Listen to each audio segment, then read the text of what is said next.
हमारे मेटाबॉलिज्म के बिगड़ने से हमारी बॉडी में आते हैं और हम परेशान होते हैं।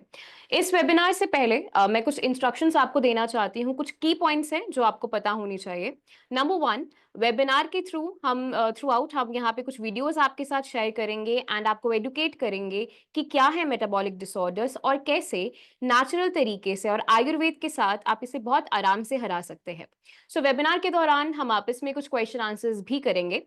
तो आपकी स्क्रीन पर आपको एक हैंड रेज का ऑप्शन दिखाई दे रहा होगा। तो अगर आप कोई भी क्वेश्चन पूछना चाहते हैं या कुछ भी डिस्कस करना चाहते हैं तो आप अपना हैंड रेज करके रखेंगे एंड जब हम इंटरेक्टिव सेशन करेंगे तो आपका माइक अनम्यूट करने का आपको मौका दिया जाएगा। तो माइक अनम्यूट कर कर आप मुझसे बात कर सकते हैं।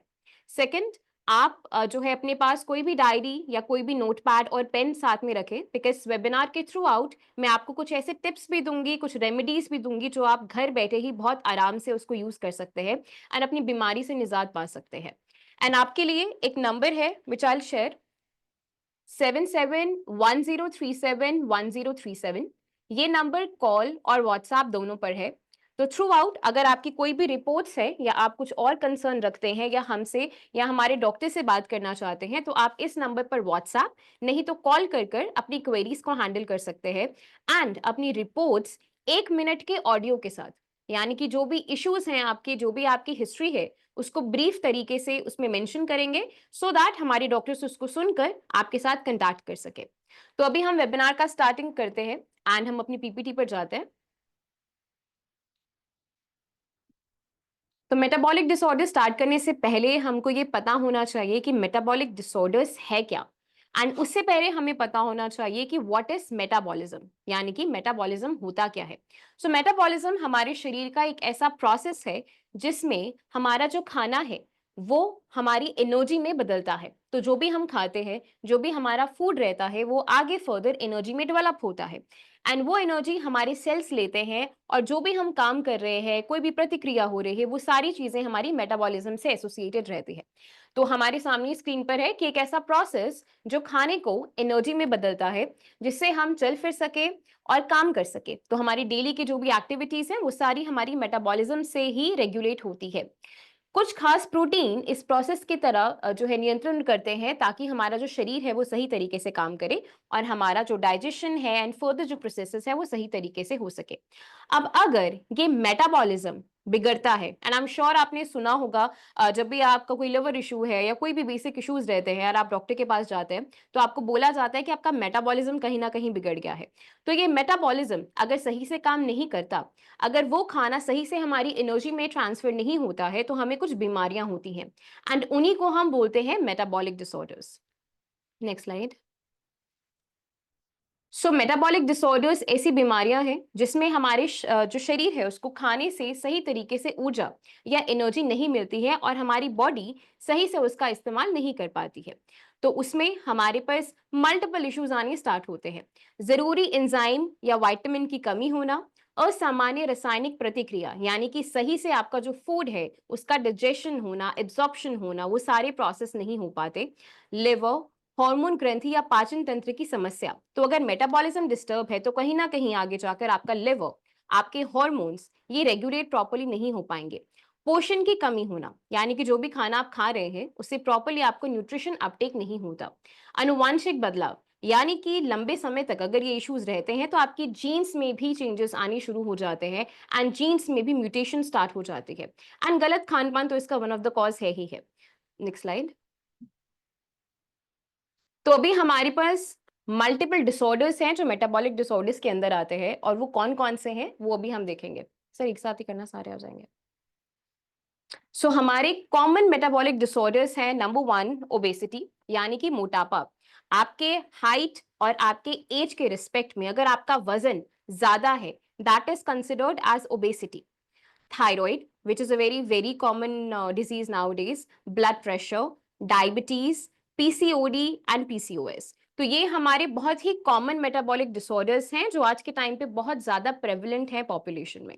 तो हम एक एक करके इन सभी डिजीजेस को समझेंगे कि क्या ये डिसऑर्डर्स हैं, किस तरीके से हम इनके कॉजेज हैं, क्या इनके सिम्टम्स हैं एंड कैसे आयुर्वेद के साथ हम इसको ठीक कर सकते हैं। बट बिफोर दैट एक बार मैं आपके साथ एक वीडियो शेयर करना चाहूंगी डॉक्टर नरेश त्रिहान की, जो कि आपको बताएंगे कि आयुर्वेदा में कितनी शक्ति है, कितनी पावर है, और अगर हम चाहें तो ना सिर्फ हम अपनी हेल्थ को मेंटेन कर सकते हैं, बट साथ ही अपनी बीमारियों को भी आयुर्वेद के साथ हरा सकते हैं। तो हम ये वीडियो को स्टार्ट करते हैं। Everybody wants to live 100 years. I was asking you, आजकल इंडिया में भी ऐसे कई सारे देसी बायोहैकर से कई सारी चीजें होती हैं।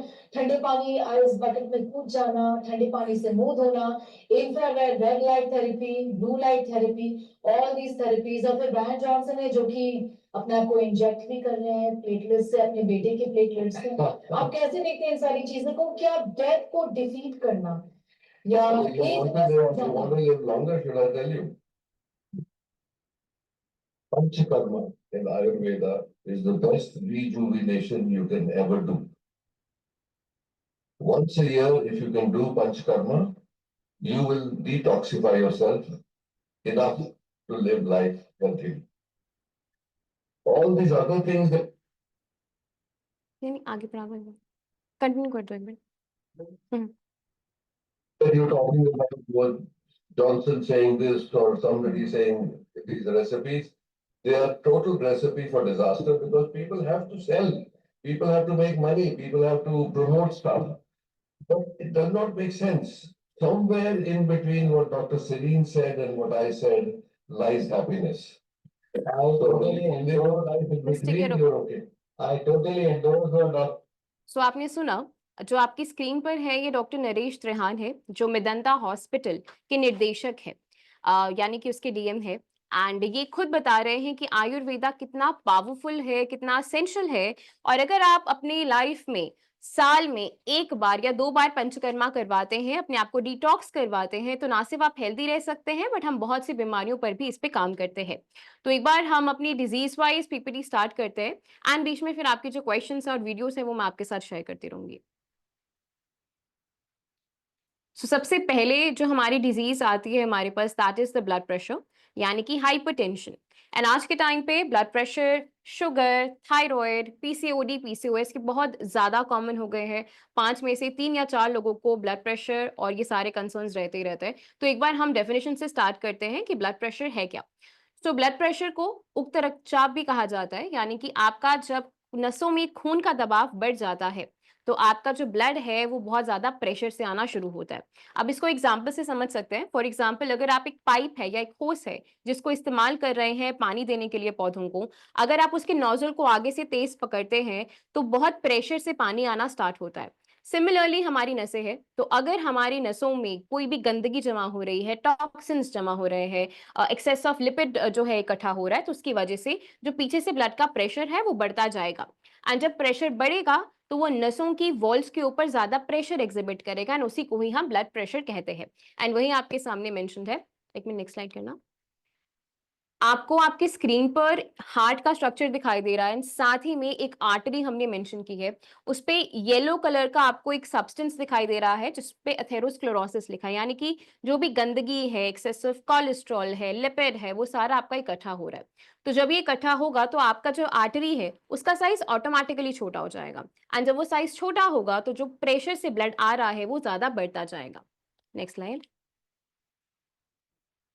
सो अभी हम देखेंगे कि हाई ब्लड प्रेशर के क्या क्या कॉजेज हैं, क्या क्या कारण है जिसकी वजह से हाई ब्लड प्रेशर होता है। सबसे पहले है स्ट्रेस और एंजाइटी, कोई भी एडिक्शन होना, स्मोकिंग, अल्कोहल, ड्रग अब्यूज या फिर इवन कैफीन। तो अगर आप चाय लेते हैं या अगर आप कोई भी और बेवरेज ले रहे हैं यानी कि कॉफी, तो उनकी वजह से भी आपका जो ब्लड प्रेशर है वो बढ़ना स्टार्ट होता है। हेल्थ कॉम्प्लिकेशंस में ही ये सारे कंसर्न्स आते हैं। डिहाइड्रेशन होना, थायराइड के कॉम्प्लिकेशंस होना, कुछ ऐसे मेडिसिन को लेना जो कि आप ऑलरेडी या तो ब्लड प्रेशर के लिए ले रहे हैं या किसी और कंसर्न के लिए ले रहे हैं, तो उससे भी आपका जो ब्लड प्रेशर है वो बढ़ना स्टार्ट होता है। फिजिकल इनएक्टिविटी, अगर आपकी लाइफ में डेली एक्टिविटी नहीं है, आप कोई भी फिजिकली अपने फैट को बर्न नहीं कर रहे हैं, तो इवेंचुअली आपका जो ब्लड प्रेशर है वो रेस होना स्टार्ट होगा। नेक्स्ट हमारे पास आते हैं कि क्या क्या कॉमन सिम्टम्स हैं जिसको देख के हम आइडेंटिफाई कर सकते हैं कि जो पेशेंट है उसको ब्लड प्रेशर है। तो इसमें आता है सबसे पहले फटीग, यानी कि एक्सेसिव थकावट होना, नौजा होना, चक्कर आना, आपकी जो हार्ट बीट है उसका इरेगुलर रहना, बार बार पसीना आना। ये कुछ कॉमन सिम्टम्स हैं जिससे आप आइडेंटिफाई कर सकते हैं कि आपको हाई ब्लड प्रेशर है। नेक्स्ट।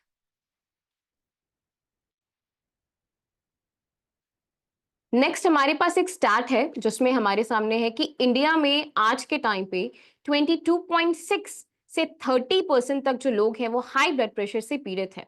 एंड ग्लोबली बात करें तो 1.2 अरब लोग हैं जो एटलीस्ट 30 से 79 ईयर्स के एज में है जिनको ब्लड प्रेशर है। एंड 22 करोड़ लोग आज के टाइम पे इंडिया में ब्लड प्रेशर से पीड़ित हैं। और इनमें सबसे जो एक फैसिनेटिंग जो स्टैट्स है वो ये है कि 42 लोगों को ही पता है, परसेंटेज को ही पता चलता है कि उनको ब्लड प्रेशर है, वो अपना इलाज करवा रहे हैं। Out of that maximum population is not even aware कि उनको ब्लड प्रेशर है। तो इस वेबिनार के थ्रू जो भी हम चीजें डिस्कस करेंगे, सिम्टम्स बताएंगे, उससे एटलीस्ट आपको इतना अवेयरनेस होगा कि अगर किसी को ब्लड प्रेशर है तो आप ये जान सके एंड इवेंचुअली उसके लिए जो है फर्दर कोई भी जो आपका ट्रीटमेंट है उसको ले सके।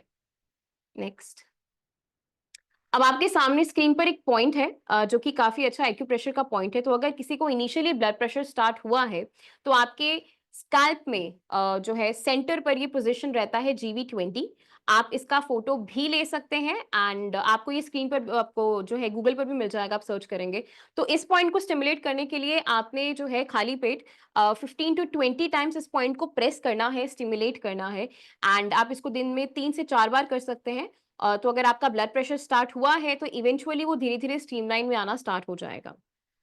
नेक्स्ट, अब आपके सामने कुछ मेडिसिन्स हैं जो आई एम श्योर बहुत से लोग लेते हैं। ये पूरा एक डेटा है मेडिसिन्स का। जितनी भी मेडिसिन्स ब्लड प्रेशर के लिए ली जाती हैं वो सारी यहाँ पे मेंशन्ड है, चाहे एटिनोलॉल है, आपका मेटोप्रोलॉल है, निफिडिपिन है। तो ये सारी मेडिसिन्स बहुत ही कॉमनली ब्लड प्रेशर के लिए इस्तेमाल की जाती है। बट यही मेडिकेशंस जो ब्लड प्रेशर के लिए दी जाती हैं उसके मल्टीपल साइड इफेक्ट्स आपकी बॉडी पर रहते हैं जिनके बारे में आपको नहीं पता। तो वो भी मैं आपके साथ शेयर करती हूँ। आपके सामने कुछ स्कैनर्स होंगे, तो वो स्कैनर्स आपको अवेलेबल हो जाएंगे आपके व्हाट्सएप पर। मेन जो हमारे पास साइड इफेक्ट्स रहते हैं ब्लड प्रेशर के, उसमें कुछ है हार्ट अटैक, सेक्सुअल प्रॉब्लम होना, पैनक्रिएटाइटिस यानी कि धीरे धीरे आपका जो पैनक्रियास है उसमें इन्फ्लेमेशन होना स्टार्ट होता है और इसी की वजह से बीपी की दवाई लेने की वजह से आपका शुगर भी बढ़ना स्टार्ट हो जाता है। तो बहुत से ऐसे आपने लोग देखे होंगे जिनको बीपी शुगर है ही है और दोनों साथ में ही कपल्ड रहते हैं, बिकॉज अगर आप बीपी का मेडिकेशन बहुत लंबे समय तक रहते हैं इवेंचुअली आपका पैनक्रियास जो एक हार्मोन रिलीज करता है इंसुलिन, जो हम आगे अभी डायबिटीज में बात करेंगे, तो आपको बीपी की दवाइयों की वजह से डायबिटीज होने का खतरा भी है। नेक्स्ट, नाइटमेयर्स होना, प्रॉपर स्लीप ना होना, इलेक्ट्रोलाइट डिस्टर्बेंस एंड गायनेकोमेस्टिया। ये एक ऐसा कंडीशन है जहां पे जो मेल्स हैं उसमें फीमेल हार्मोन्स का बढ़ना स्टार्ट हो जाता है एंड गायनेकोमेस्टिया जैसे इशू जो है वो भी आना शुरू होता है।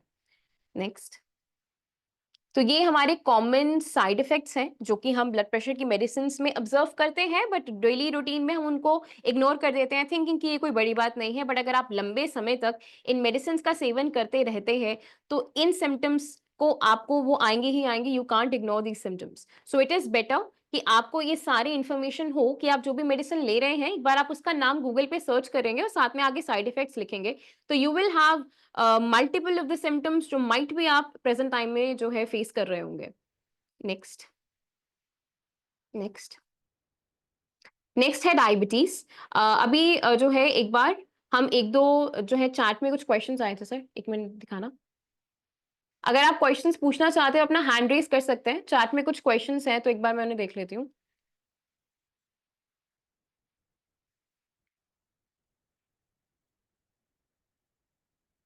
सर ये वेबिनार ब्लड प्रेशर के साथ साथ सारे मेटाबॉलिक डिसऑर्डर्स पे है, चाहे वो डायबिटीज है, थायराइड है, ओबेसिटी है, हम सभी को ही कवर जो है कवर करेंगे। नीचे करना, नीचे करना। एक और कोई क्वेश्चन था, बेटे लिखो पे। I have thyroid followed DIP diet. Oh, yes, I have to start. Okay. Deepa Shah ji आप एक बार अपना हैंड रेस कर लेंगे प्लीज। जो लोग भी चार्ट में क्वेश्चन लिख रहे हैं अपना हाथ एक बार रेस करेंगे सो दैट मैं उस हिसाब से आपका नाम लेके आपसे बात कर सकती हूँ। अभी हमारे साथ अमर गुप्ता जी है जिन्होंने हैंड रेस किया है, एक बार उनको अनम्यूट कर लेंगे सर। जी अमर गुप्ता जी बोलिए। जी जी, गुड मॉर्निंग मैम। जी गुड मॉर्निंग सर। मैम मैंने वैसे तो डॉक्टर से अपॉइंटमेंट ली थी जी वीडियो कॉल के द्वारा, हाँ जी, हाँ जी। और दवा शायद आया नहीं। आज मेरे पास कॉल आया था कोरियर का कि सर आपके पास कुछ दवा आया हुआ है, जी जी। तो मैं रिसीव कर लूंगा। तो गैस का जो मैंने प्रॉब्लम के बारे में डिस्कस हुआ था, तो वो जी कुछ डाइट वगैरह तो मैं कंटिन्यू कर ही रहा हूँ, सर का वीडियो वगैरह मैं ऑनलाइन देखता हूँ तो, जी जी जी, हाँ जी। लेकिन वो मतलब कुछ सुधार नहीं हो पा रहा है।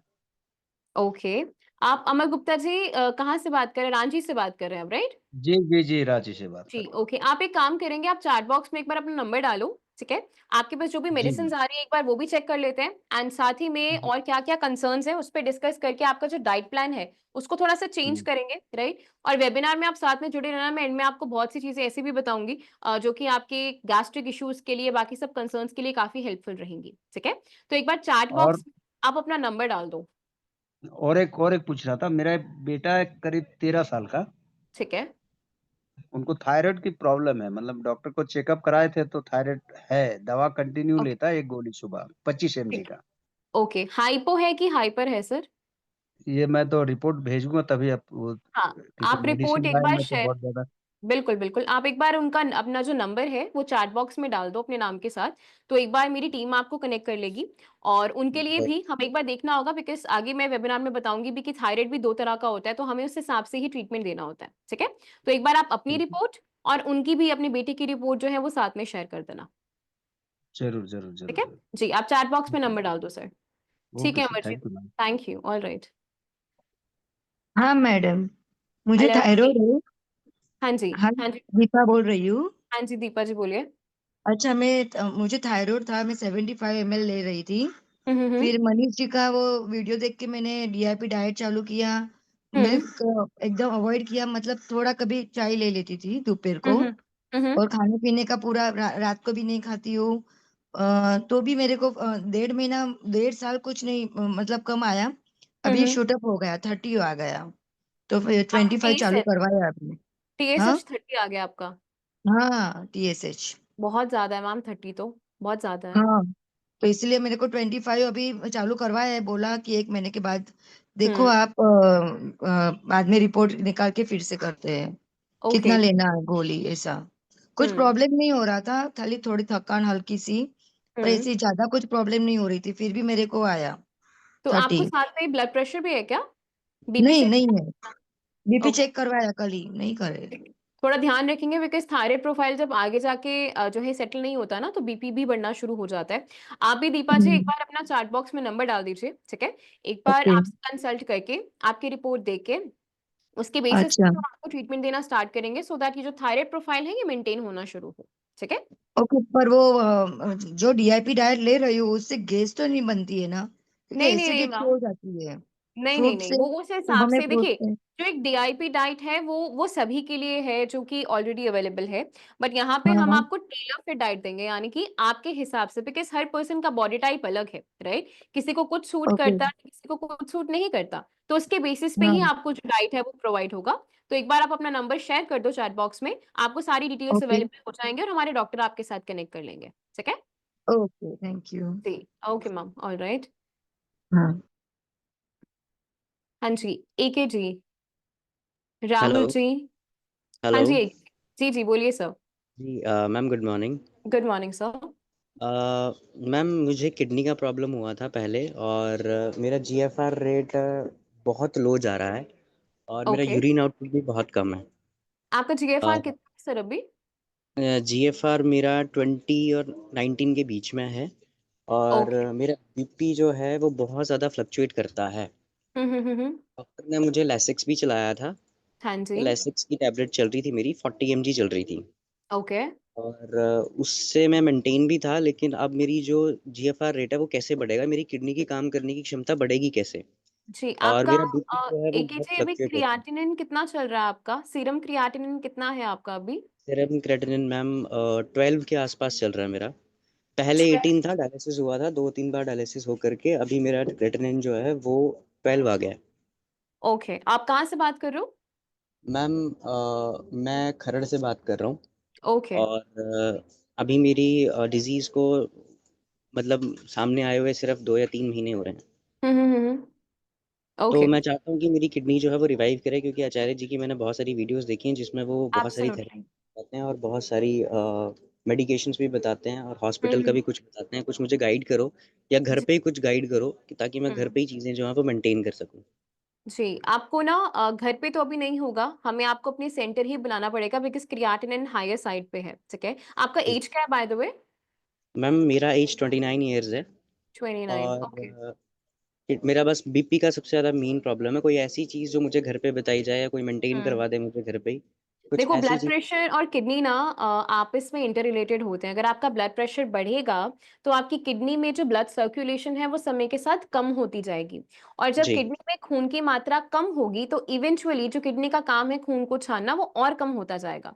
तो जब खून नहीं छनेगा तो जो गंदगी है यानी कि क्रिएटिनिन है, आपका यूरिया है, यूरिक एसिड है वो बढ़ता जाएगा, ठीक है? तो अभी आप हमारे वेबिनार में ना एंड तक जुड़े रहना। मैं आपको कुछ किडनी के पेशेंट्स का वीडियो भी दिखाऊँगी जिनमें बहुत अच्छा इंप्रूवमेंट आया है। बट एक बार जी। आप अपना जो नंबर है ना, एक ही अपना जो है चैट बॉक्स में डालेंगे प्लीज़।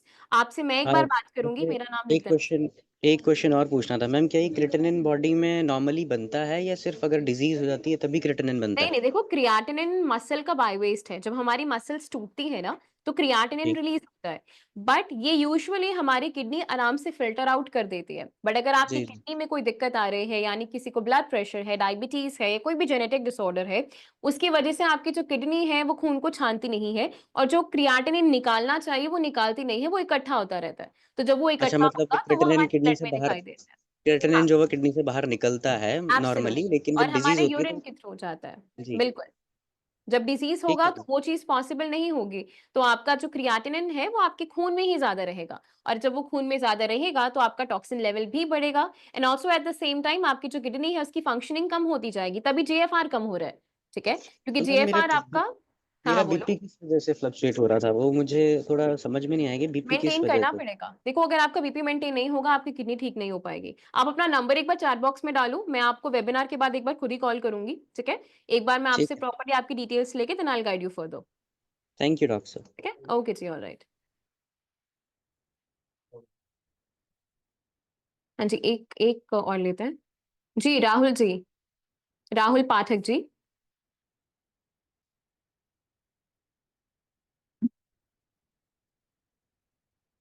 राहुल पाठक जी, रीना हेलो जी, hello Kavita. Ma'am, good morning. हाँ जी, हाँ जी। जी, बताइए। मैम मैं एक सीकेडी पेशेंट हूँ जी, और मेरी लास्ट 10 ईयर से डायलिसिस हो रही है। ओके। तो अभी 8 साल तक तो सब कुछ सही था, पर उसके हुँ, बाद मेरा ना पीटीएच बढ़ गया है। ठीक है। तो हल्की सी भी अगर झटका भी लगता है तो हड्डियां टूट जाती हैं। ओके। आपको किडनी का प्रॉब्लम कब से है? कितना टाइम हो गया? ये 2015 से मैम। 2015 से है और अभी आप जी। डायलिसिस पर हैं? जी मैम। ओके। कितनी बार डायलिसिस होती है हफ्ते में आपकी? 3 बार होते हैं। 3 बार होती है और आप जी। देहरादून से बात कर रहे हैं ना? जी मैम, जी जी। ठीक है। ठीक है राहुल जी, एक बार आप भी अपना नंबर प्लीज़ चैट बॉक्स में डालेंगे क्योंकि जी इसके लिए ना मैं आपसे एक बार प्रॉपर्ली बात करूँगी बिकॉज़ जी। किडनी के लिए हमें आपको प्रॉपर्ली ही गाइड करना होगा। डायलिसिस को कम करना हमारा पहला मोटिव रहेगा बिकॉज़ अगर उसकी फ्रीक्वेंसी भी कम होती है तो दैट एक्चुअली इंडिकेट्स कि आपका किडनी सही से काम कर रहा है। अभी मैं कुछ जी। वीडियोज़ आपको किडनी पेशेंट्स की दिखाती हूँ आपकी कॉल के बाद, जिससे कि आपको समझ में आए कि किस तरीके से हम अपने हॉस्पिटल्स में काम करते हैं। बिकॉज़ अगर आपका डायलिसिस कम होना शुरू होता है तो आपकी किडनी के पास चांसेस हैं दोबारा सर्वाइव होने के, ठीक है? क्योंकि अगर आपका जी। मशीन ही आपके लिए काम कर रहा है तो किडनी कुछ टाइम बाद काम करना बिल्कुल छोड़ देती है। तो उसके जो नेफ्रॉन्स हैं वो काम करने बिल्कुल बंद कर देते हैं। तो एक बार राहुल जी अपना जो नंबर है वो चैट बॉक्स में डालो, वेबिनार के बाद मैं आपसे एक बार बात करती हूँ, ठीक है? जी मेरा मैम, ये पीटीएच से। हेलो हाँ जी, हाँ जी। मैम, ये पीटीएच किसको खाने से बढ़ता है ये कि नहीं सर, ऑटोमेटिक? आपका पीटीए जो पैराथायरॉइड हार्मोन है वो आपका बढ़ता जी ही है। जब भी कोई किडनी पेशेंट होता है ना, तो आपका जो जी जी। पैराथायरॉइड हार्मोन है वो एक्टिव हो जाता है जिसकी वजह से वो एक्सेस ऑफ हार्मोन रिलीज करना शुरू करता है। तो कोई बात नहीं, वो it is one of the symptoms, वो हर किडनी पेशेंट में रहता ही रहता है। आप एक बार अपना नंबर चैट बॉक्स में ड्रॉप करो एंड अकॉर्डिंगली फिर मैं आपसे बात करती हूँ, ठीक है? Okay ma'am, okay. ओके जी, थैंक यू। एक बार मैं थैंक। सभी को ना, क्योंकि हमारे पास अभी राहुल जी हैं, उससे पहले भी हमारे पास एकेजी थे, तो एक बार मैं आपको ये दिखाना चाहती हूँ कि अगर आप किडनी पेशेंट हैं, आपको बीपी, शुगर लंबे समय से है और आपकी किडनीज़ इम्पैक्ट हो गई हैं या हो सकती है इन द फ्यूचर, तो हम कैसे यहाँ पे अपने हिम्स हॉस्पिटल में पेशेंट्स को ठीक कर रहे हैं, आयुर्वेद के साथ, नेचुरोपैथी के साथ, डाइट मैनेजमेंट के साथ। तो मैं कुछ वीडियोज़ आपके साथ शेयर करती हूँ।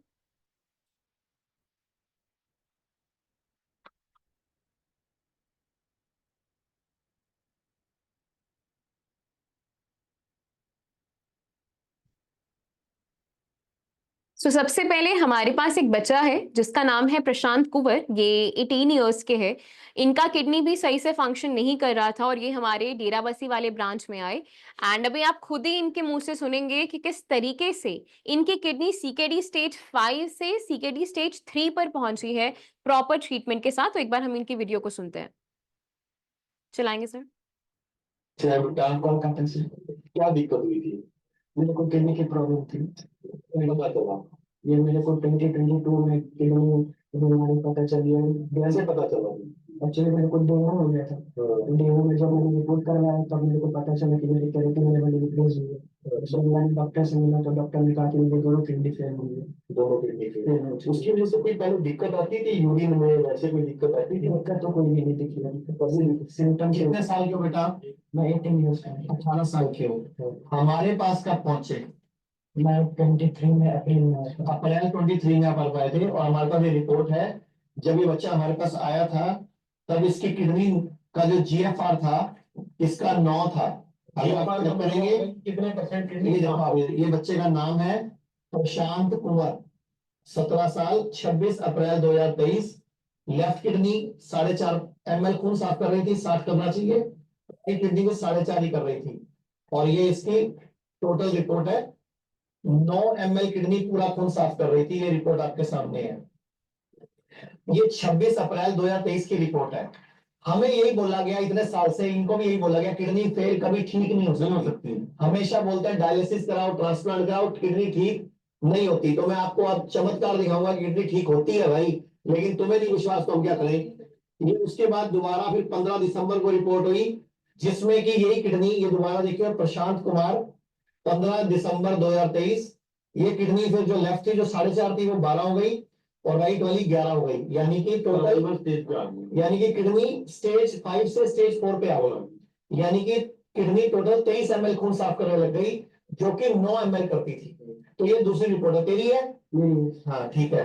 बंगाली में बोल के बता दे, लोगों को भरोसा हो जाएगा कि बंगाल का ही है। बंगाली में बोल तेरी किडनी खराब हुई थी। এটা আমার এই আছে রিপোর্ট আছে। আমি এখন ठीक है सर। এখানে এসে গেছি হিমসে। এখন আমার ভালো হয়ে গেছে। ये तीसरी रिपोर्ट दिखाता हूँ, फाइनल रिपोर्ट। एक भारती जो कि जी अभी 6 दिन पुरानी है। आज सॉरी 3 दिन पुरानी है। आज 26 तारीख है। तो आपने सुना, यूजुअली बताया जाता है कि अगर किडनी पेशेंट है या हम एडल्ट्स की बात करते हैं तो अभी मैंने आपको शुरुआत ही इसलिए एक बच्चे से दिखाई कि एक छोटा बच्चा जिसकी किडनी अभी प्रॉपर्ली ग्रो नहीं की है और उसकी किडनी भी दोबारा से रिजुविनेट करती है, रीजनरेट करती है। साथ ही में मैं आपको 2 वीडियोस और किडनी की दिखाना चाहूंगी। एक भारती सिंह है जो कॉमेडियन है, आई एम श्योर आप लोगों ने उनको टीवी पर जरूर देखा होगा। उनकी मदर को काफी लंबे समय से डायबिटीज था, हाइपरटेंशन था और किडनी का प्रॉब्लम हुआ और उनको बोला गया कि आपको किडनी ट्रांसप्लांट कराना होगा या डायलिसिस करवाना होगा। तो वो हमारे इस सिचुएशन में थे कि वो चलकर भी नहीं आ पा रहे थे, उनको स्ट्रेचर पर मेरठ वाले हॉस्पिटल में लेकर आए। तो एक बार आप उन्हीं की ज़बानी सुनेंगे कि कितना अच्छा इंप्रूवमेंट उनको मिला।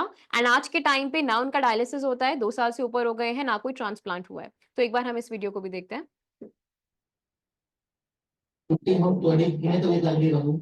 बहुत बढ़िया लग रही है। मुझे ऐसा लगे कि ये बीमारी नहीं थी, मैं ठीक ही हूँ। अच्छा ਤੁਸੀਂ ਜਿਸ ਦਿਨ ਸਾਡੇ ਹਸਪੀਟਲ ਹਿਮਸ ਇੱਥੇ ਦਿੱਲੀ ਵਾਲੇ ਚ ਆਏ ਸੀ, ਮੇਰਠ ਵਾਲੇ ਚ, ਤੁਹਾਡੀ ਉਸ ਦਿਨ ਕਿਵੇਂ ਕੰਡੀਸ਼ਨ ਸੀਗੀ? ਇੰਨੀ ਮਾੜੀ ਕੰਡੀਸ਼ਨ ਨਹੀਂ ਕਿ ਮੈਂ ਚੱਲ ਵੀ ਨਹੀਂ ਸਕਦੀ ਸੀ। मतलब ਤੁਹਾਨੂੰ ਪੈਰ ਸੁੱਜੇ ਹੋਏ ਸੀਗੇ? ਸੁੱਜੇ ਹੋਏ ਸੀ, ਹੱਥ ਸੁੱਜੇ, ਮੂੰਹ ਸਾਰਾ, ਮਤਲਬ ਸਾਰਾ ਮੈਂ ਸੁੱਜੀ ਹੋਈ ਸੀ। ਕਾਫੀ ਦਿੱਕਤ ਸੀਗੀ? ਕਾਫੀ ਦਿੱਕਤ, ਚੱਲ ਵੀ ਨਹੀਂ ਸਕਦੀ ਸੀ। ਹੁਣ ਤੁਹਾਨੂੰ ਕੋਈ ਦਿੱਕਤ ਪਰੇਸ਼ਾਨੀ? ਕੋਈ ਪਰੇਸ਼ਾਨੀ ਕੋਈ ਕੁਝ ਨਹੀਂ, ਆਪੇ ਜਲਦੀ ਆਪੇ ਉਹ ਕਰਦੀ ਹੈ। ਤੁਸੀਂ कितने साल तो इंसुलिन लगा रहे थे पहले? हो गए 5-6 साल हो गए। 5-6 साल तो इंसुलिन चल रही थी। हाँ जी। अब तो थोड़ी कितने दिन में इंसुलिन बंद हो गई थी? तो इंसुलिन नहीं लगा गया तो शुगर ठीक कर दे। और 1.5 महीना हो गया तो इंसुलिन बिल्कुल नहीं लगी। बिल्कुल नहीं लगी। अच्छा ਤੁਹਾਨੂੰ ਜਦੋਂ ਕਿਡਨੀ ਦੀ ਦਿੱਕਤ ਦੱਸੀ ਸੀ ਪਹਿਲੀ ਵਾਰੀ, ਤੁਸੀਂ ਕਿਹੜੀ ਹਾਲਤ ਵਿੱਚ ਇੱਥੇ ਆਈ ਸੀ? ਕਿਡਨੀ ਤੁਹਾਨੂੰ ਤਾਂ ਡਾਇਲਿਸਿਸ ਦੱਸਿਆ ਸੀ? ਦੱਸਿਆ ਸੀ ਕਿ ਤੁਹਾਨੂੰ ਕਰਵਾਉਣੀ ਪੈਣੀ ਹੈ, ਤੁਹਾਡੀ ਕਿਡਨੀ ਖਰਾਬ ਹੋ ਗਈ ਹੈ। ਉਹ ਤਾਂ ਚੁੱਕ ਕੇ ਗਏ ਆ ਬੱਚੇ, ਕਿਵੇਂ ਅਸੀਂ ਨਹੀਂ ਕਰਵਾਉਣੀ। ਉਹ ਨਹੀਂ ਕਰਵਾਉਣੀ। ਅੱਜ ਤੁਹਾਨੂੰ ਲਗਭਗ 1.5 ਮਹੀਨਾ ਹੋ ਗਿਆ। ਹਾਂਜੀ।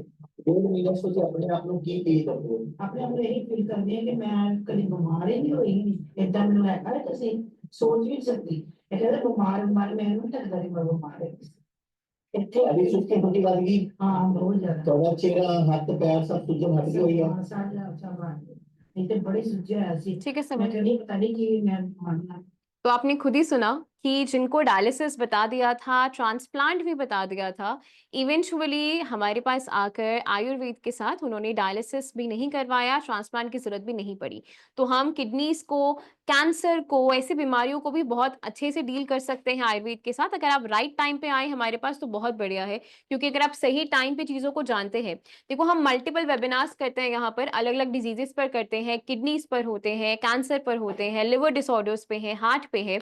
इन सब का मेन मोटिव है आपको एडुकेट करना, कि आपको पता हो कि आपको कौन कौन से सिम्टम्स हैं और क्या क्या इश्यूज हैं अगर आपके सामने आते हैं, तो कैसे आप उनको आइडेंटिफाई कर सकते हैं, कैसे आप अपने आप को हील कर सकते हैं। अभी हम एक दो क्वेश्चंस और ले लेते हैं, फिर हम वापस अपनी पीपीटी पर चलेंगे। हाँ जी, रीना जी। हेलो, लास्ट टाइम मैंने बात की थी मनीष जी के साथ। जी। हेलो। हेलो। हाँ, उन्होंने मुझे पंचकर्मा लेने के लिए बताया था। लेकिन मुझे उस टाइम थोड़ा फाइनेंशियल प्रॉब्लम था, मैं गई नहीं। हाँ जी। मेरे जांघें है ना, वो बहुत वीक है, बता सकते हैं वो किस वजह के है? मैम अपना क्वेश्चन दोबारा रिपीट करेंगे आप प्लीज। लास्ट टाइम मुझे मनीष जी से बात हुई थी, उन्होंने मुझे पंचकर्मा लेने के लिए बताया था। ठीक लेकिन है। फाइनेंशियल के प्रॉब्लम से मैंने गई नहीं। मैं वो आपका डीएपी जो डाइट है वो मैं फॉलो करती हूँ, उसके राइट। साथ मैं लेती हूँ। और अभी क्या है, मुझे सिर्फ जांघों में वीकनेस है, मतलब अपर थाइस है ना, उधर वीकनेस है। मैं ऊपर सीढ़ियाँ चढ़ते हुए तो आसान से नहीं चढ़ पाती हूँ। हाँ, तो तो आपको कोई इसका और वजह कंसर्न भी क्या है? है और कैसे ठीक कर सकते हैं? और मैं भी आजकल मुझे थोड़ा खांसी, कॉफ और कफ में कफ आता है ना, वो है वो। और नॉर्मली घर में कैसे ठीक कर सकते हैं? ओके। रीना जी, एक्चुअली आपकी जो पेन्स हैं उसको पहले हमें आइडेंटिफाई करना होगा कि वो किस वजह से है, राइट? पेन है, मल्टीपल फैक्टर्स होता है। पेन नहीं है, वीकनेस है। वीकनेस है। ओके, नो हाँ। वरीज। आप एक बार चैट बॉक्स में अपना नंबर डालिए, एक बार मैं आपको अपने डॉक्टर से कनेक्ट करवाती हूँ। एक बार हमें आपका प्रॉपर ब्रीफ हिस्ट्री लेना होगा, ठीक है? क्योंकि एक दो फैक्टर से हम आपको ऐसा नहीं बता सकते कि वीकनेस क्यों है। मल्टीपल रीजन हो सकते हैं इसके लिए। तो हम आपको एक बार प्रॉपरली, मैं डॉक्टर के साथ कनेक्ट करवाती हूँ, वो आपको कंसल्टेशन में आपकी हिस्ट्री लेके आपको उसके बाद आपके जो भी क्वेश्चन है उसका हम आंसर जो है देने लायक भी होंगे, ठीक है? तो एक बार चैट बॉक्स में आप अपना नंबर लिखिए और अपना नाम लिखिए। आपको आज या कल मैं आपको अपने डॉक्टर के साथ अलाइन करवाती हूँ, और फिर हम आपको जो है, जो भी आपकी क्वेरीज हैं उसको सॉल्व करते हैं, ठीक है? एंड जो डाइट भी आप ले रहे हैं उसमें क्या क्या मॉडिफिकेशंस नेसेसरी हैं, वो सारी चीजें भी आपके साथ में डिस्कस हो जाएंगी। आपको मिला मेरा नंबर? हाँ जी, आपका चैट बॉक्स में आ गया, आपको कॉल अरेंज हो जाएगा आज, ठीक है? ठीक ठीक है जी। ओके जी, ओके मैम, थैंक यू। हाँ जी, अशोक कुमार जी।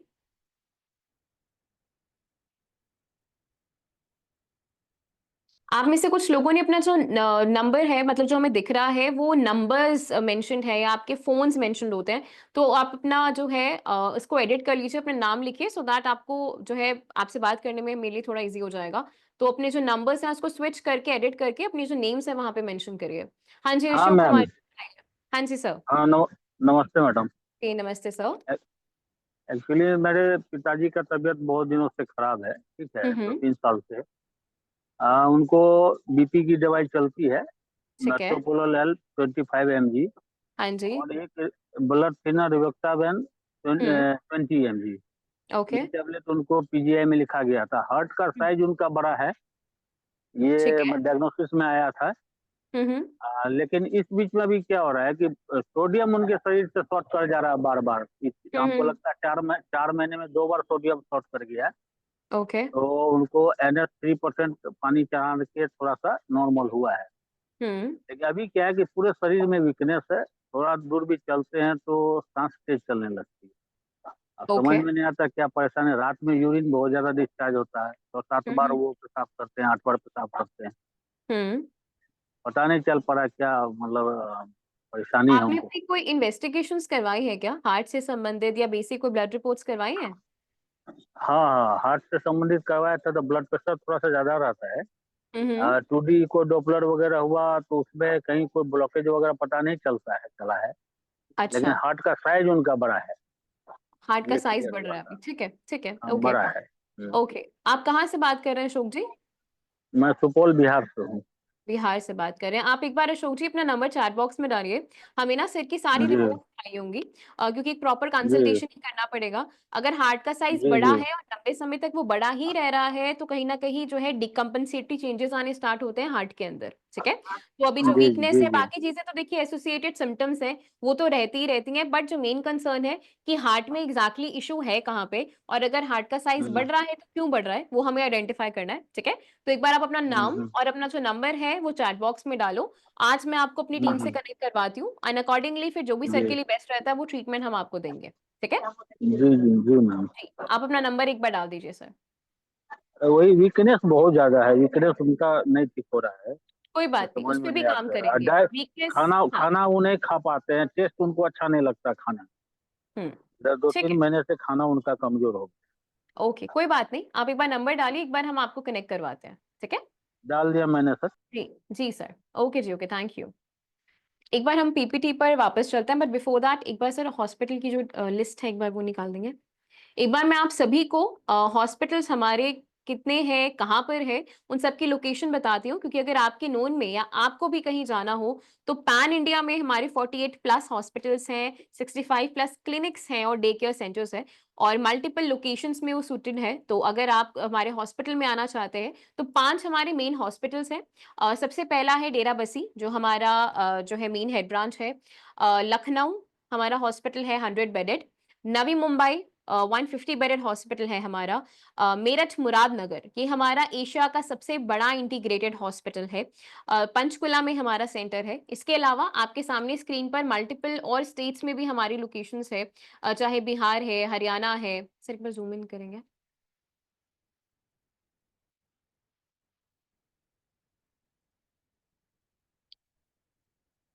क्लिनिक्स है मल्टीपल, हॉस्पिटल्स हैं, डे केयर सेंटर्स हैं, ये हमारी सारी लोकेशंस हैं। आपके उत्तराखंड में है, पंजाब में है, वेस्ट बंगाल में कोलकाता हमारा मेन सेंटर है, उत्तर प्रदेश में हमारे पास अलीगढ़ में है, मुरादाबाद में, ये सारे हमारे क्लिनिक्स हैं। सर हॉस्पिटल वाला खोलो। क्लिनिक्स हमारे पास मल्टीपल लोकेशन पर हैं, इसको आपको व्हाट्सएप के ग्रुप पर भी भेज दिया जाएगा। साथ में हमारे दिल्ली में, बिहार में, छत्तीसगढ़, गोवा, हरियाणा, उत्तर प्रदेश, इन सब में मल्टीपल लोकेशंस हैं। एंड ऑल्सो अगर आपके पास हेल्थ इंश्योरेंस है, किसी भी तरह का कॉर्पोरेट इंश्योरेंस है, या अगर आप सीजीएचएस से इम्पैनल्ड हैं या ईसीएचएस से इम्पैनल्ड है, तो उन सबका बेनिफिट का जो ट्रीटमेंट है, जो ट्रीटमेंट में आपको बेनिफिट मिलेगा, वो सारा आपको हमारे हॉस्पिटल्स में अवेलेबल होता है। तो अगर आपके पास कोई इंश्योरेंस है एंड उसमें आयुष कवर है, यानी कि ऐसा कवर जो आयुर्वेदा से रिलेटेड ट्रीटमेंट्स को कवर करता है, तो उसका बेनिफिट भी आपको मिलता है। तो उसमें आपको रिम्बर्समेंट या कैशलेस जो भी आपकी पॉलिसी में अवेलेबल होता है, उसका बेनिफिट भी आप बहुत आराम से ले सकते हैं। तो अभी हम एक बार वापस अपनी पीपीटी पर चलते हैं। अभी तक हमने ब्लड प्रेशर के बारे में डिस्कस किया, और अभी हम डायबिटीज और थायराइड के बारे में एक बार जो है डिस्कस करेंगे। सो डायबिटीज भी आज के टाइम पे बहुत प्रेवलेंट है, और इंडिया को specifically diabetes capital of the world कहा गया है। मींस पूरे वर्ल्ड में इतने केसेस नहीं है जितने अकेले हमारे भारत में है। तो उसके लिए हमें अवेयरनेस की जरूरत है, डायबिटीज को अर्ली डिटेक्ट करने की जरूरत है। बिकॉज अभी तक आपने सुना, जैसे हम अपनी किडनी पेशेंट से भी बात कर रहे थे, तो अगर लंबे समय तक आपको बीपी है, शुगर है, तो कहीं ना कहीं आपकी किडनी से इंपैक्ट होती ही होती है। तो डायबिटीज में हमारे मेन कंसर्न्स रहते हैं कि या तो इंसुलिन का प्रोडक्शन, इंसुलिन एक हमारा ग्रोथ हार्मोन है जो पैनक्रियास रिलीज करता है। तो अगर आपका इंसुलिन कम मात्रा में निकल रहा है या इंसुलिन नहीं निकल पा रहा है, तो उस केस को हम बोलते हैं डायबिटीज, क्योंकि इसमें हमारी जो ब्लड है, उसमें जो ब्लड शुगर लेवल है वो सामान्य जो हमें चाहिए उससे ज्यादा बढ़ना शुरू हो जाता है। और अगर ये ब्लड शुगर लेवल बढ़ता है तो ये ना सिर्फ डायबिटीज के फॉर्म में आपको परेशान करता है, बट आगे जाकर आपकी आंखों को, आपकी किडनी को बहुत ज्यादा नुकसान करता है। Next line. तो अभी जैसा मैंने आपको बताया कि स्टार्ट्स की बात करें तो आज 2025 जो हमारा करंट ईयर चल रहा है, इसमें अब तक 6.99 करोड़ से लेकर 13.4 करोड़ तक जो लोग हैं वो डायबिटीज से, यानी कि मधुमेह से पीड़ित हैं। और जैसा मैंने आपको पहले बताया कि जो हमारा इंडिया है, हमारा भारत है, वो diabetes capital of the world बन चुका है। Next line. अब टाइप जो है हमारी डायबिटीज की, वो दो तरह की रहती है, टाइप 1 एंड टाइप 2। टाइप 1 ऐसा कंडीशन है जो यूजुअली बच्चों में ज्यादा दिखाई देता है, जिसमें कि हमारा खुद का इम्यून सिस्टम हमारे ही इम्यून सिस्टम से लड़ता है। तो हमारी जो बॉडी है वो खुद ही को ही अटैक करना शुरू करती है, जिसमें कि सही प्रकार से इंसुलिन नहीं बनता। एंड टाइप 2 डायबिटीज है जिसमें कि ब्लड शुगर लेवल बढ़ता है क्योंकि इंसुलिन का जो प्रोडक्शन है यानी कि इंसुलिन की जो मात्रा है वो कम होनी शुरू हो जाती है। Next next next. अब हम जानेंगे कि डायबिटीज के क्या क्या कॉजेज रहते हैं। कॉजेज में देखिए, एक अनहेल्दी लाइफस्टाइल होना, सही से खाना नहीं खाना, अनहेल्दी डाइट होना, स्ट्रेस होना, एंजाइटी होना, कोई पैनक्रियास, क्योंकि वो एक मेन ऑर्गन है जो कि इंसुलिन को बनाता है, तो पैनक्रियास की कोई भी बीमारी होना, मेडिसिन। इससे पहले जो है मैंने आपको ब्लड प्रेशर जब मैं समझा रही थी तो मैंने उसमें बताया था कि कुछ ऐसी मेडिसिन हैं जो आपके बीपी की जो पैनक्रियास को परेशान करती है या पैनक्रियास की इन्फ्लेमेशन कराती है, और अगर पैनक्रियास का इन्फ्लेमेशन होगा तो इंसुलिन सही से नहीं निकलेगा या इंसुलिन कम मात्रा में निकलेगा, उसकी वजह से डायबिटीज भी हो सकता है। तो ये हमारे कुछ मेन कॉजेस हैं जिसकी वजह से डायबिटीज रहता है। नेक्स्ट। अब हम जानेंगे कि क्या ऐसे पर्टिकुलर सिम्टम्स है जिसको हम सुन के या देख कर ये समझ सकते हैं कि हमारे सामने जो पर्सन है क्या वो डायबिटिक है या प्री डायबिटिक जोन में है। तो सबसे पहले तो अगर किसी को नॉर्मल रूटीन में ज्यादा ही भूख और प्यास लग रही है जो कि एबनॉर्मल है, यानी कि बहुत ज्यादा प्यास लग रही है, एक्सेसिव भूख लग रही है, it is one of the symptoms कि आपको उस पर थोड़ा सा फोकस करना चाहिए। हाथों पैरों में नमनेस होना यानी कि सुनपन होना, सुई चुभने जैसा लगना, एक ऐसा घाव अगर वो आपका नहीं ठीक हो रहा है, अगर लंबे समय तक कोई भी ऐसा वुंड है या घाव है जो ठीक नहीं हो रहा, नहीं भर रहा, तो आपको अपना ब्लड शुगर लेवल जरूर चेक करवाना चाहिए। बार बार अगर आप रात में यूरिनेशन के लिए जा रहे हैं, उठ रहे हैं, it is one of the very common symptoms. तो अगर आपके नोन में कोई भी ऐसा है जो रात को 2-2 बार, 3-3 बार उठ उठ के जा रहे हैं, तो आपको अपना ब्लड शुगर लेवल चेक करवाना चाहिए। वेट लॉस एकदम से होना and blurry vision, very important. अगर आपकी विजन में ब्लरीनेस आ रही है यानी कि धुंधलापन दिखाई दे रहा है, तो इट इज द टाइम कि आपको अपना ब्लड शुगर लेवल एक बार चेक करवाना चाहिए। नेक्स्ट। ब्लड शुगर लेवल के लिए कुछ टेस्ट हमारे पास मेन होते हैं जिसमें कि हम आपका फास्टिंग शुगर चेक करते हैं, आपका रैंडम शुगर चेक करते हैं। सबसे इंपॉर्टेंट टेस्ट होता है HbA1c यानी कि 3 महीने का एवरेज ग्लूकोज टेस्ट, जो हमको ये बताता है कि 3 महीने का ब्लड शुगर लेवल आपकी बॉडी में कितना चल रहा है, एंड वो हमें डिटरमिन करता है कि आपका डायबिटीज किस स्तर पर है। अभी स्क्रीन पर हमारे सामने एक टर्म है जिसको बोला जा रहा है इंसुलिन रेजिस्टेंस, यानी कि हमारी बॉडी में जब भी हम कुछ कार्ब लेते हैं या शुगर लेते हैं, उसको खाते हैं, तो हमारा जो पैनक्रियास है वो इंसुलिन बनाता है। ये एक नॉर्मल प्रक्रिया है। इंसुलिन जाता है और ग्लूकोज को खून से उठाना शुरू करता है और जाके हमारे सेल्स को दे देता है। अब जब सेल्स के पास ऑलरेडी बहुत ग्लूकोज आ जाता है तो उसके बाद वो हमारे मसल में, लिवर में, इन सब में हमारे ब्लड शुगर को भेजना शुरू करता है, सो दैट सभी के पास जो है ब्लड शुगर हो और सब उस हिसाब से उसको यूटिलाइज कर सके। बट अगर आपका पैनक्रियास सही से इंसुलिन बना रहा है और आपका शुगर बढ़ता ही जा रहा है, तो एक टाइम बाद वो इंसुलिन बहुत कम हो जाता है।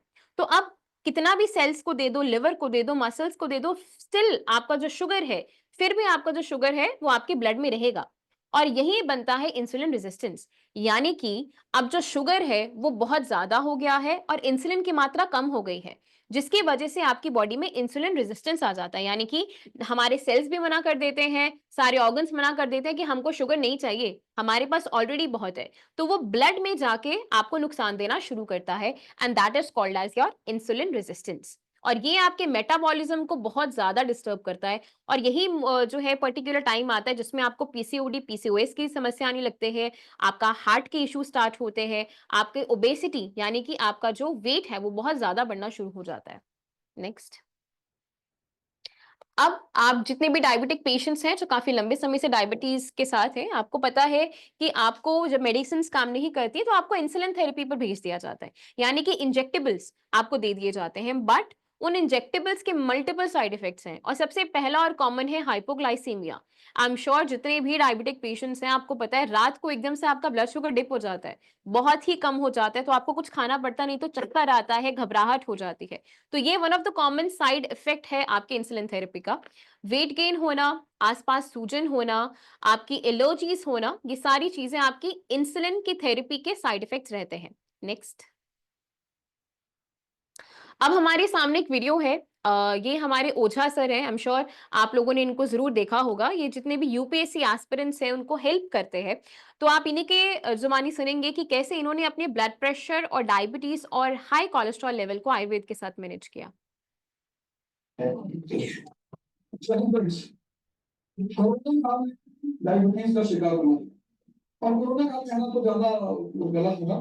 सही बात यह है कि अनियमित जीवन शैली, उस अनियमित जीवन शैली की बीमारी दे दी, डायबिटीज भी और हाई बीपी दोनों सामने।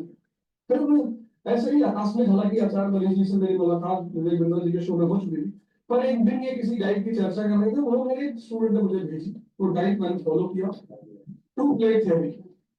और कल शाम, आज है तारीख 24 नवंबर, 23 नवंबर को मेरी रिपोर्ट आई है लाल पैथोलॉजी लैब से, 6.1 HbA1c से 11 ग्लिसराइड डाउन हो चुका है। और आचार्य जी तो भगवान ने इस पूरी दुनिया में फैलाए उनकी सेवाओं को, क्योंकि वो मानवता के लिए सेवा कर रहे हैं। तो मैं ये चाहता हूँ, मैं जाऊंगा भी और अपनी रिपोर्ट लेके जाऊंगा, आचार्य जी के आश्रम जाऊंगा।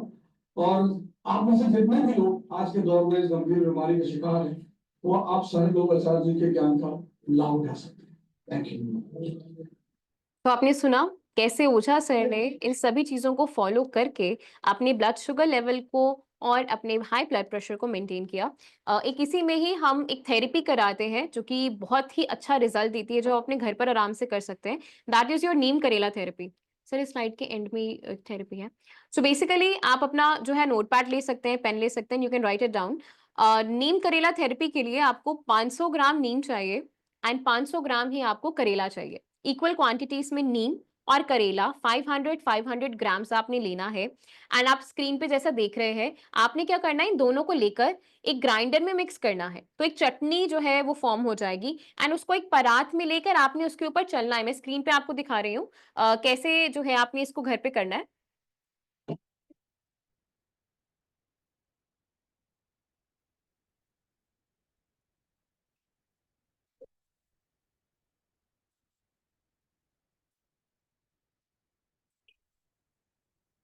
तो आप देखेंगे स्क्रीन पर कि आपने परात ली, उसके अंदर वो चटनी डाली नीम और करेला की, एंड आपने इसको पैरों से इसके ऊपर चलना है।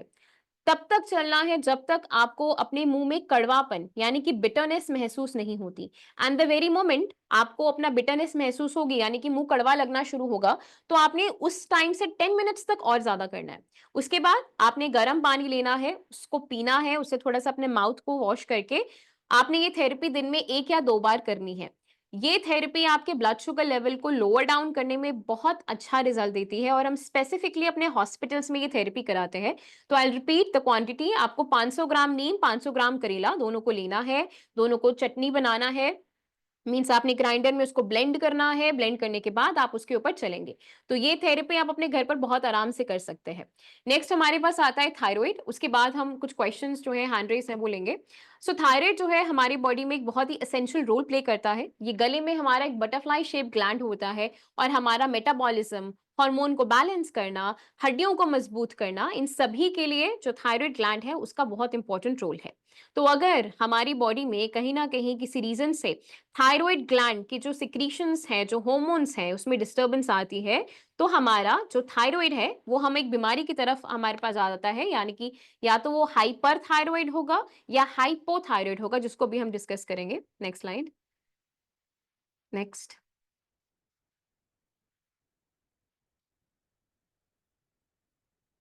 तो हमारे पास अलग प्रेजेंटेशन होती है थायराइड डिजीजेस की। हाइपोथायराइड है, हाइपरथायराइड है, ग्रेव्स डिजीज से कुछ आगे प्रोग्रेसिव जो है स्टेज बन जाती है अगर आप थायराइड का ध्यान नहीं रखते हैं तो।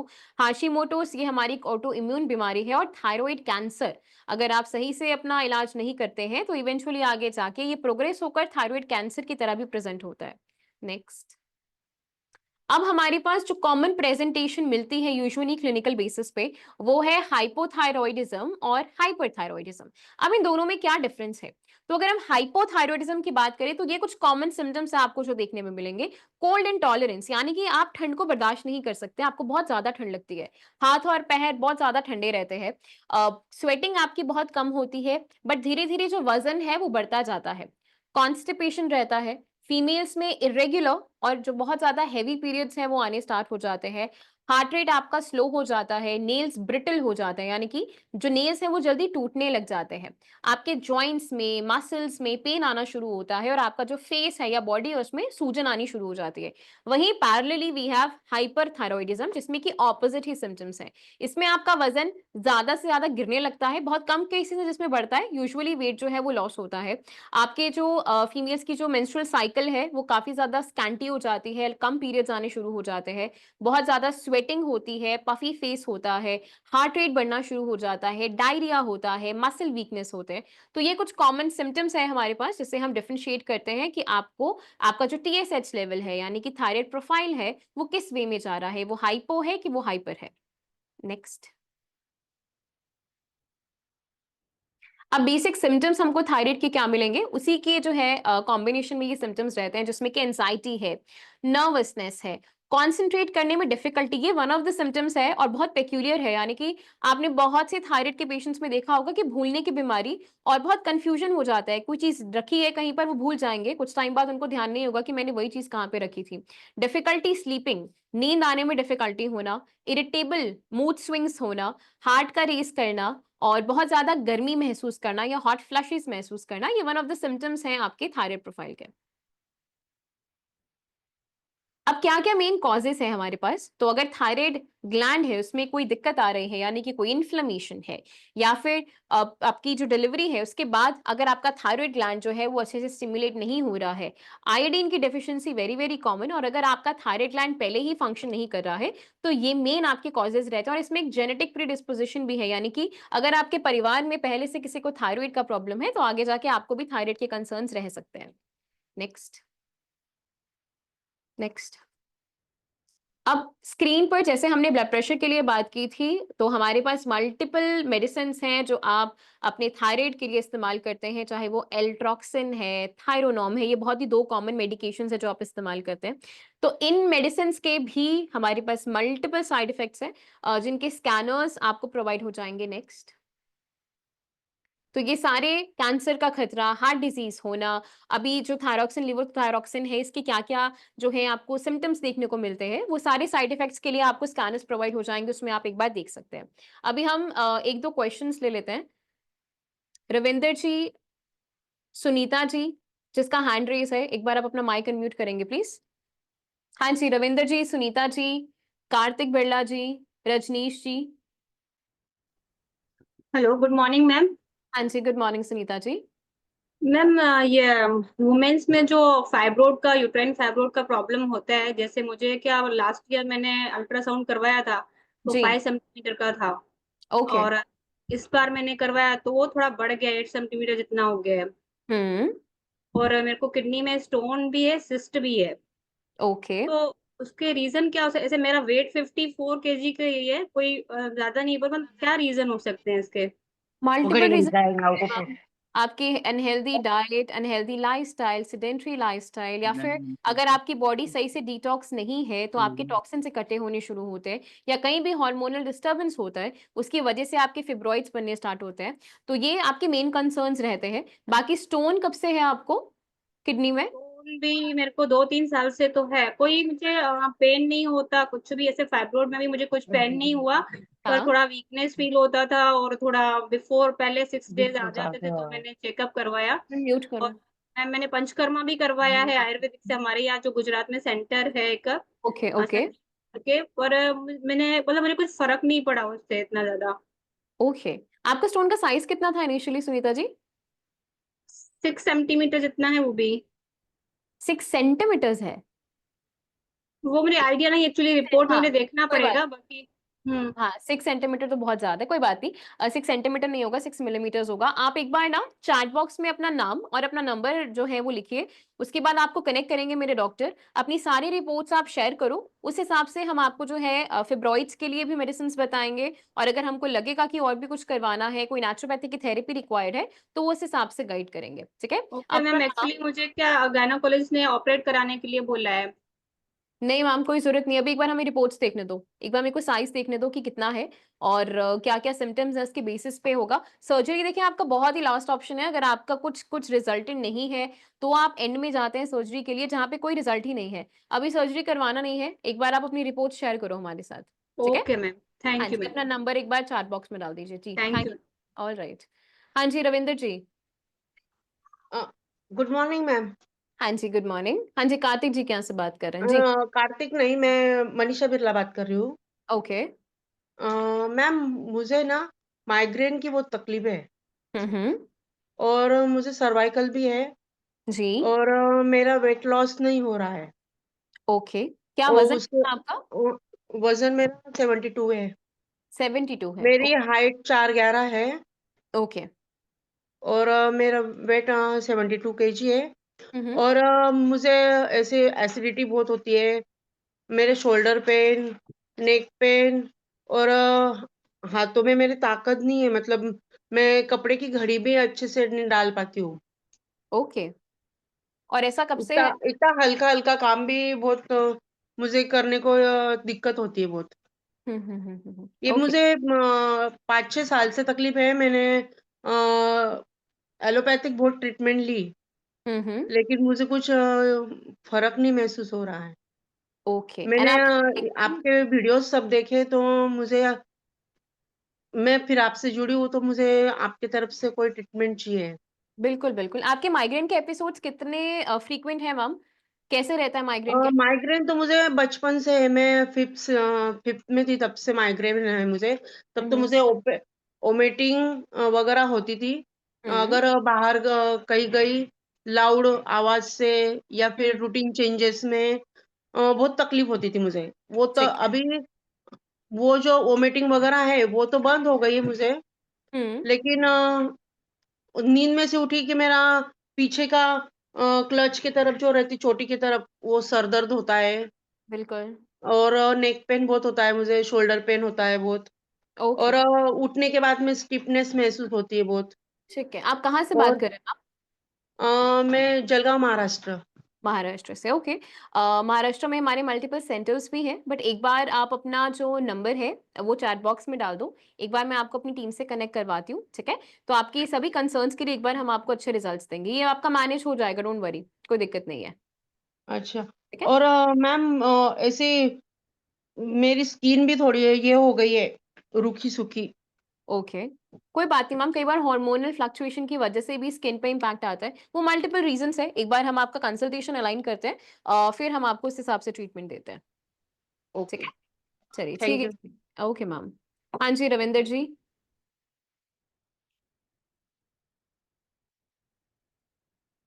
रजनीश जी, संगीता जी, विनी जी।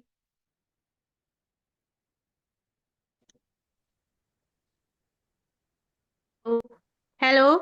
हेलो, हाँ जी विनी जी। Yes ma'am. जी बोलिए। मैम मेरे जो पीरियड्स है ना वो इरेगुलर है, कभी 2 ओके। मंथ में आते हैं, कभी 1.5 महीने में आ जाते हैं। ओके, आपकी एज क्या है विनी जी? मैम 32। 32। ओके, तो आपने कोई टेस्ट करवाए हैं फर्दर? मैम वैसे तो मुझे पहले 4-5 साल पहले से तो पीसीओडी की दिक्कत थी। हम्म। मेरा 2021 में बेबी हो गया था। ओके। उसके बाद 1 साल तक तो रेगुलर आए, फिर हम्म। 1.5 महीने 2 महीने में ऐसे आते हैं। ठीक है। ओके, जी। कोई बात लाइक नहीं। मैम जबकि मैं अभी योगा भी प्रॉपर करती हूँ, मतलब ओके, डाइट भी करती अभी हूँ। आपका बेबी कितने इयर्स का है मैम? वो 4 इयर्स का है। 4 इयर्स का, ठीक है। एक बार आप भी अपना नंबर जो है चार बॉक्स में डालिए, आपको कुछ हर्ब्स हम प्रोवाइड करेंगे और आपकी डाइटरी जो है मॉडिफिकेशंस थोड़ी करेंगे, सो दैट आपके पीरियड्स रेगुलर आने स्टार्ट हो, ठीक है? उसमें आपको थोड़ी सी चेंजेस करने होंगे अपने लाइफस्टाइल में भी, अपने डाइट में भी, तो वो सारी गाइडेंस मेरे डॉक्टर एक बार आपको दे देंगे। Okay ma'am. हाँ जी, ठीक है जी, thank you. Thank you ma'am. हाँ जी रविंदर जी। रजनीश जी, संगीता जी।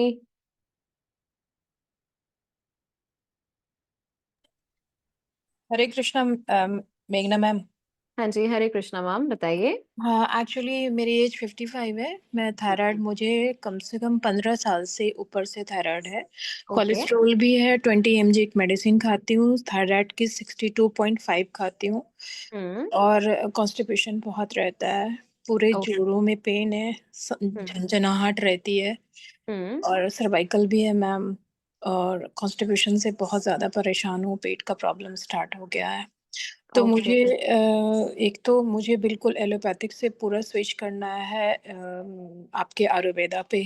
तो एक मुझे मेडिसिन रिकमेंड कीजिए और जो भी नियरेस्ट आपका यहाँ पे जो क्लिनिक है या फिर हॉस्पिटल है, वो जी। उसमें मुझे कंसल्ट कीजिए। मैं पंचकर्मा कराना चाहती हूँ एक्चुअली मैं। आप कहाँ से बात कर रहे हैं संगीता जी? मैं ग्रेटर नोएडा से, greater Noida greater east. Noida से बात करें, ठीक है। जी, आपके आसपास हमारा गुड़गांव में सेंटर है और दिल्ली इटसेल्फ में मल्टीपल सेंटर्स हैं, मेरठ मुरादनगर में हमारा हॉस्पिटल है। पर एक जी, बार आप अपना जो नंबर है, जी, एक बार वो आप चैट बॉक्स में डालो। इस वेबिनार के बाद मैं आपसे एक बार बात करती हूँ, ठीक है? जी, ज़रूर, एक बार मैं ज़रूर। सारे कंसर्न्स आपके लेती हूँ और फिर उस हिसाब से जो भी रिक्वायर्ड है, जो भी हमें थेरेपीज भी करवानी होंगी, वो हम एक बार डिस्कस कर लेंगे, ठीक है? जी, thank you, thank you, thank okay you. Ma'am, alright.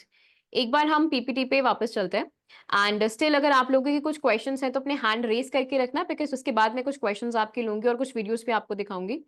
एक बार पीपीटी पे चलना सर।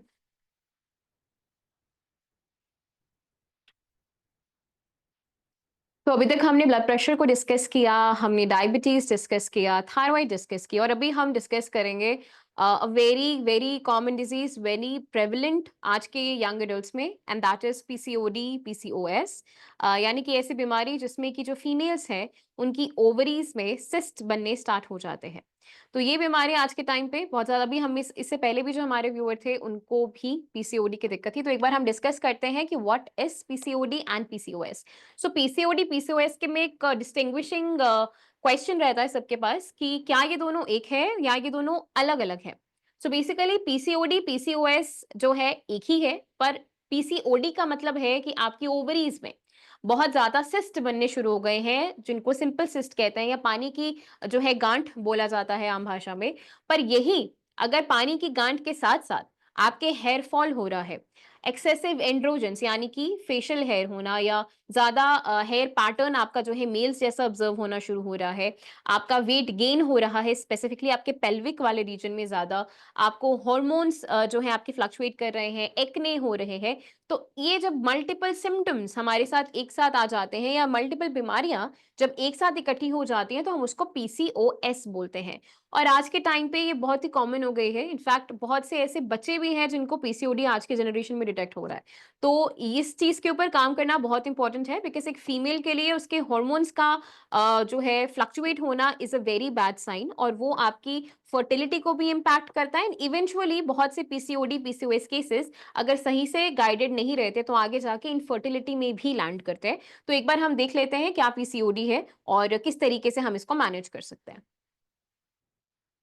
तो हम बेसिक सिम्टम्स की बात करें तो उसमें हमारे पास है मूड स्विंग्स होना, इरिटेबिलिटी होना, एक्ने होना। इससे पहले हमने इंसुलिन रेजिस्टेंस की बात की थी, जिसमें कि हमारी बॉडी में इतना ज्यादा जो है शुगर हो जाता है या ब्लड शुगर लेवल बढ़ जाता है, ग्लूकोज बढ़ जाता है कि जो इंसुलिन है वो मात्रा में कम हो जाता है। हाई टेस्टोस्टेरॉन होना यानी कि मेल हार्मोन का ज्यादा बढ़ जाना, थिनिंग ऑफ हेयर, आपके जो हेयर है वो थिन हो रहे हैं, बाल आपके झड़ रहे हैं, इरेगुलर पीरियड्स होना, ये one of the common symptoms है। फटीग होना, वेट में चेंजेस आना, आपकी जो है सेक्सुअल जो ड्राइव है वो भी इवेंचुअली जो है वो डिक्लाइन हो जाती है, लॉस ऑफ लिबिडो होना स्टार्ट हो जाता है। तो ये हमारे कुछ कॉमन सिम्टम्स है पीसीओडी पीसीओएस के। नेक्स्ट, अब हमारे पास है कि क्या-क्या कॉजेस हैं, क्यों होता है ये पीसीओडी। सो अगर आपकी लाइफस्टाइल, अगर आपका जो रूटीन है, आपका जो स्केड्यूल है, अगर वो डिस्टर्ब्ड है, वो प्रॉपर नहीं है, इसी के साथ-साथ हार्मोनल इम्बैलेंस है, किसी की ऑलरेडी फैमिली में पीसीओडी जो है वो जो है जेनेटिक प्रीडिस्पोजिशन में चल रहा है, या बहुत ज़्यादा स्ट्रेस और एंजाइटी है, तो इन सब की वजह से आपके जो हार्मोन्स हैं वो फ्लक्चुएट होते हैं और आपको पीसीओडी, पीसीओएस जैसी समस्या हो सकती है। नेक्स्ट हमारे पास आता है ओबेसिटी, जो कि आज के टाइम पे खासकर अगर हम जेनजी की बात करें या जनरेशन की बात करें, it is very very common. तो मोटापा या ओबेसिटी है क्या? तो मोटापा है कि अगर आपकी बॉडी में excess of fat, excess of चर्बी जमा होने लग जाए, या फिर अगर आपके वेट और सॉरी आपका जो हाइट है और आपकी एज के रिस्पेक्ट में अगर आपका वजन ज्यादा है, so that is the concern and that is called as obesity. और ये जो है आपका किसी भी एज पे हो सकता है, इट्स नॉट मैंडेटरी कि एक पर्टिकुलर टाइम पे ही मोटापा आएगा। आपके मल्टीपल रीजंस की वजह से, जो भी हमने बात की, अंडरलाइन कॉजेस की वजह से आपकी बॉडी में एक्सेस ऑफ फैट डिपॉजिट होना शुरू हो जाता है। तो अभी आप देख रहे हैं एक पिक्चर आपके सामने है जिसमें कि उसको बॉडी शेम के जो इश्यूज हैं वो रह रहे हैं, उसको एक्ने है, उसको ऑकवर्ड फील हो रहा है, उसको अपनी खुद की आइडेंटिटी क्राइसिस महसूस हो रही है, तो उसको एम्बैरेस्ड फील हो रहा है। तो अगर आप एक वेट से ज्यादा वेट गेन कर लेते हैं तो आई एम श्योर ये सारी कंसर्न्स हम अपनी डेली लाइफ में बहुत ज्यादा फेस करते हैं। नेक्स्ट, तो अभी आप देख रहे हैं ओबेसिटी भी अलग अलग तरह की होती है, हमारे पास अलग अलग क्लासेस होते हैं, और हमारे पास एक टर्म है सामने, that is BMI, that is your body mass index. ये आप बहुत आराम से घर बैठे कैलकुलेट कर सकते हो।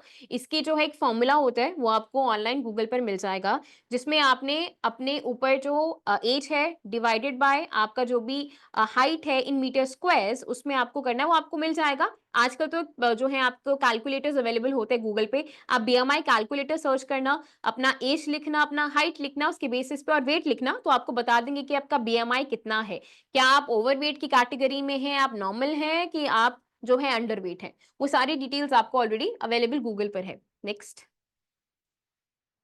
अब कौन कौन से फैक्टर्स रिस्पॉन्सिबल हैं ओबेसिटी के लिए? उसमें है हमारे कुछ बीमारियां, जैसे हमने बात की पीसीओडी है, पीसीओएस है, ब्लड प्रेशर, डायबिटीज में आपका ब्लड शुगर लेवल के कम ज्यादा होने की वजह से वजन भी कम ज्यादा होता रहता है। आईबीएस जैसी कैसी बीमारी है जिसमें कि आपका या तो वेट बहुत ज्यादा कम हो जाता है, या फिर कुछ ऐसे हार्मोनल चेंजेस की वजह से आपका वेट एकदम बहुत ज्यादा बढ़ जाता है।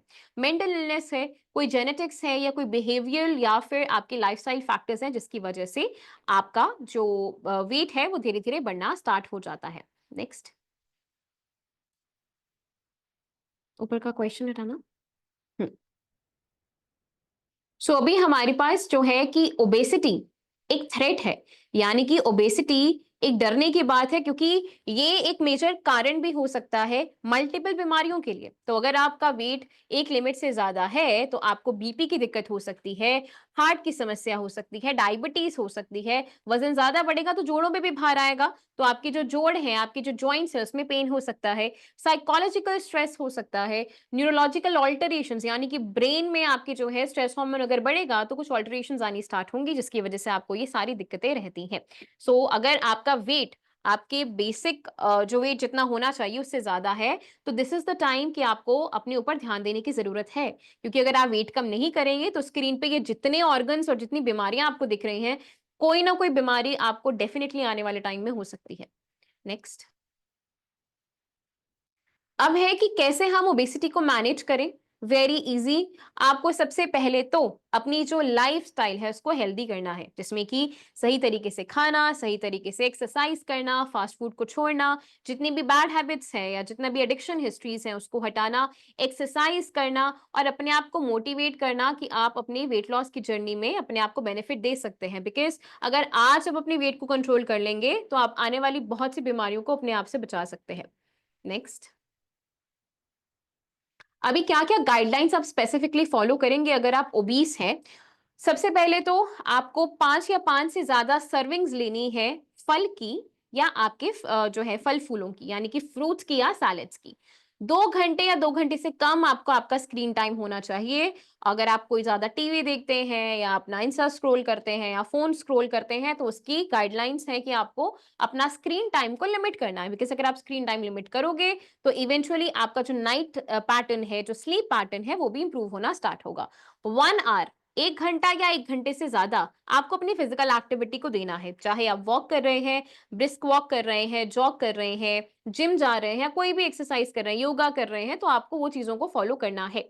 And zero is for what? Your sugary drinks, यानी कि अगर आप ज्यादा बेवरेजेस लेते हैं या आप अपना कोल्ड ड्रिंक्स ले रहे हैं या और भी कोई चीजें ले रहे हैं जिसमें कि शुगर है, या फिर आपका प्रोसेस्ड फूड है प्रिजर्वेटिव्स के साथ, तो उन सबको आपको नहीं लेना है। उसकी जगह पे आप पानी को, या फिर आप जो है अपनी हेल्दी जो ग्रीन टी है या बहुत से हमारे पास ऐसे डिकॉक्शंस है उनका आप इस्तेमाल कर सकते हैं। नेक्स्ट, अब हमारे पास कुछ थेरेपीज है अब जैसे हम पंचकर्मा की बात करते हैं, तो अगर हम ओबेसिटी की बात करें, यानी कि अगर आपका वजन बहुत ज्यादा है, तो हमारे पास कुछ थेरेपीज है जो हम अपने पास करवाते हैं, जिसमें आपका वजन भी हम मेंटेन करते हैं और साथ ही में मल्टीपल बीमारियों के लिए काम आता है। सबसे पहले आपकी स्क्रीन पर है उद्घर्षण, यानी कि हम कुछ ऐसे मेडिकेटेड जो है द्रव्य लेते हैं जिससे कि हम आपकी बॉडी पे मसाज करते हैं।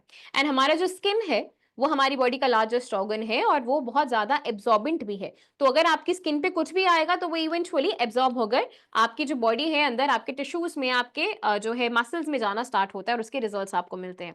नेक्स्ट है हॉट वाटर इमर्शन थेरेपी, एक ऐसी थेरेपी जिससे कि हम आज के टाइम पे किडनी और कैंसर जैसे पेशेंट्स को भी ठीक कर रहे हैं।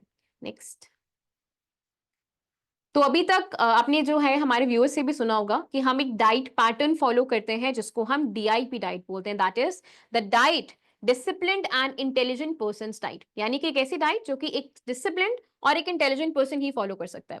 अब इसमें हमें करना क्या है, नेक्स्ट स्लाइड में आपको दिखाएंगे कि हम इसको 2 कैटेगरी में डिवाइड करते हैं, प्लेट 1 में और प्लेट 2 में। प्लेट 1 में हमारा मेन फोकस रहता है फ्रूट्स पे, सैलड्स पे। तो जो भी सीजनल, यानी कि आप जहां भी रहते हैं, जिस कंट्री में रहते हैं, जिस स्टेट में रहते हैं, वहां पे जो भी आपके मौसम के अनुसार, यानी कि सीजन के अनुसार जो भी फ्रूट्स और सैलड्स होते हैं, आप उनका इस्तेमाल करेंगे। उसको एक पर्टिकुलर क्वांटिटी में लेना होता है। यानी कि अगर आप ब्रेकफास्ट कर रहे हैं, यानी कि सुबह का नाश्ता कर रहे हैं, तो आपको अपने वजन से, जो आपका वजन है उससे 10 गुना, 10 टाइम्स ज्यादा ग्राम्स में आपको जो है फ्रूट या सैलड लेना है। सपोज अगर आपका वेट 60 है, 60 kg है, तो आपको 600 ग्राम फ्रूट या सैलड लेना है, पर इनको आपस में मिक्स नहीं करना। या तो आप फ्रूट लेंगे या आप सैलड लेंगे, इंटरमिक्स करके नहीं खाना। अब जब आपने फ्रूट लिया, सैलड लिया, तो ये क्या करेगा कि ये एक तो रिच इन फाइबर है, रिच इन एंटीऑक्सीडेंट्स है, आपकी बॉडी में जाके हीलिंग करता है और आपके टॉक्सिन्स को, एक्सेस ऑफ गंदगी को आपकी बॉडी से बाहर निकालना स्टार्ट करता है। और ये एक अल्कलाइन डाइट है, यानी कि ऐसी डाइट जो हमारी बॉडी में सेल्स को हील करने में हेल्प करती है। उसके बाद आता है प्लेट 2, जिसमें कि आप स्क्रीन पर देख रहे हैं हमारा बेसिक खाना है जो हम मील लेते हैं, चाहे उसमें रोटी है, सब्जी है, दाल है, चावल है। बट हम अपने पास रोटी, या मतलब जो गेहूं है, चावल है, जिसे हम रोटी बनाते हैं, आटा है हमारा, उसको हम स्विच करते हैं एक हेल्दियर ऑल्टरनेटिव के साथ, जिसको हम मिलेट्स बोलते हैं। Next slide. अभी मैं आपको मिलेट्स के बारे में थोड़ा सा ब्रीफिंग कर देती हूँ। सो बेसिकली मिलेट्स जो है, इनको हम मोटा अनाज बोलते हैं।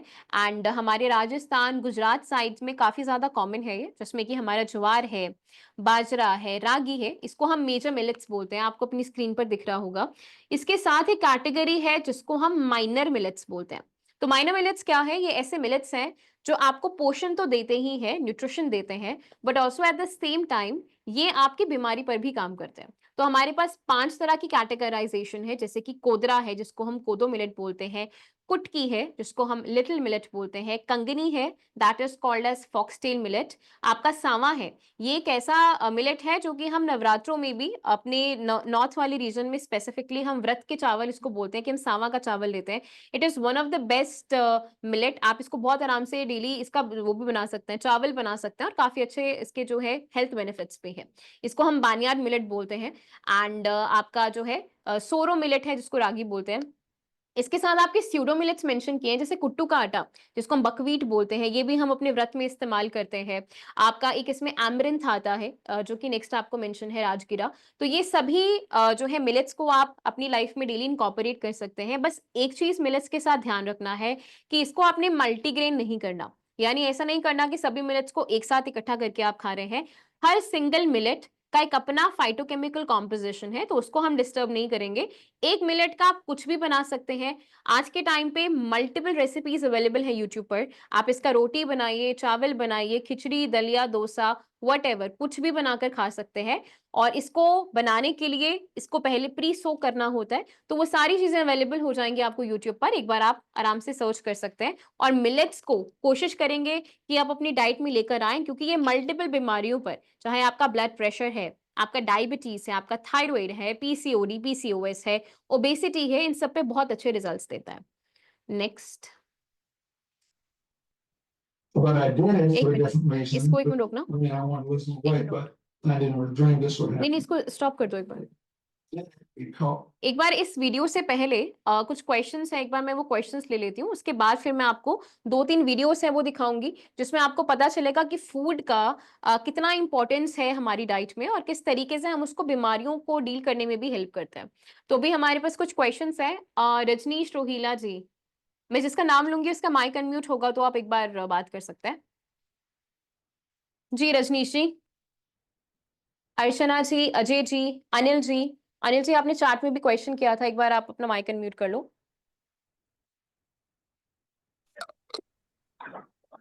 हेलो जी अजय जी बोलिए। नमस्ते मैम। हाँ जी नमस्ते सर। हाँ जी अनिल जी, हाँ जी बोलिए सर। मैम मेरा 2 महीने से दवा भी चल रहा है गुड़गांव से, हम्म, और डाइट भी सही फॉलो कर रहा है, लेकिन 140 से कम नहीं हो रहा है क्या चीज सर? ये blood pressure. Blood pressure, okay. हाँ मैम, आपको ब्लड प्रेशर का प्रॉब्लम कब से है, कितना समय हो गया? ये मैम हो गया 10 साल हो गया। 10 साल हो गए हैं, तो आप तब से हाँ क्या जो है एलोपैथिक मेडिसिन ही ले रहे हैं?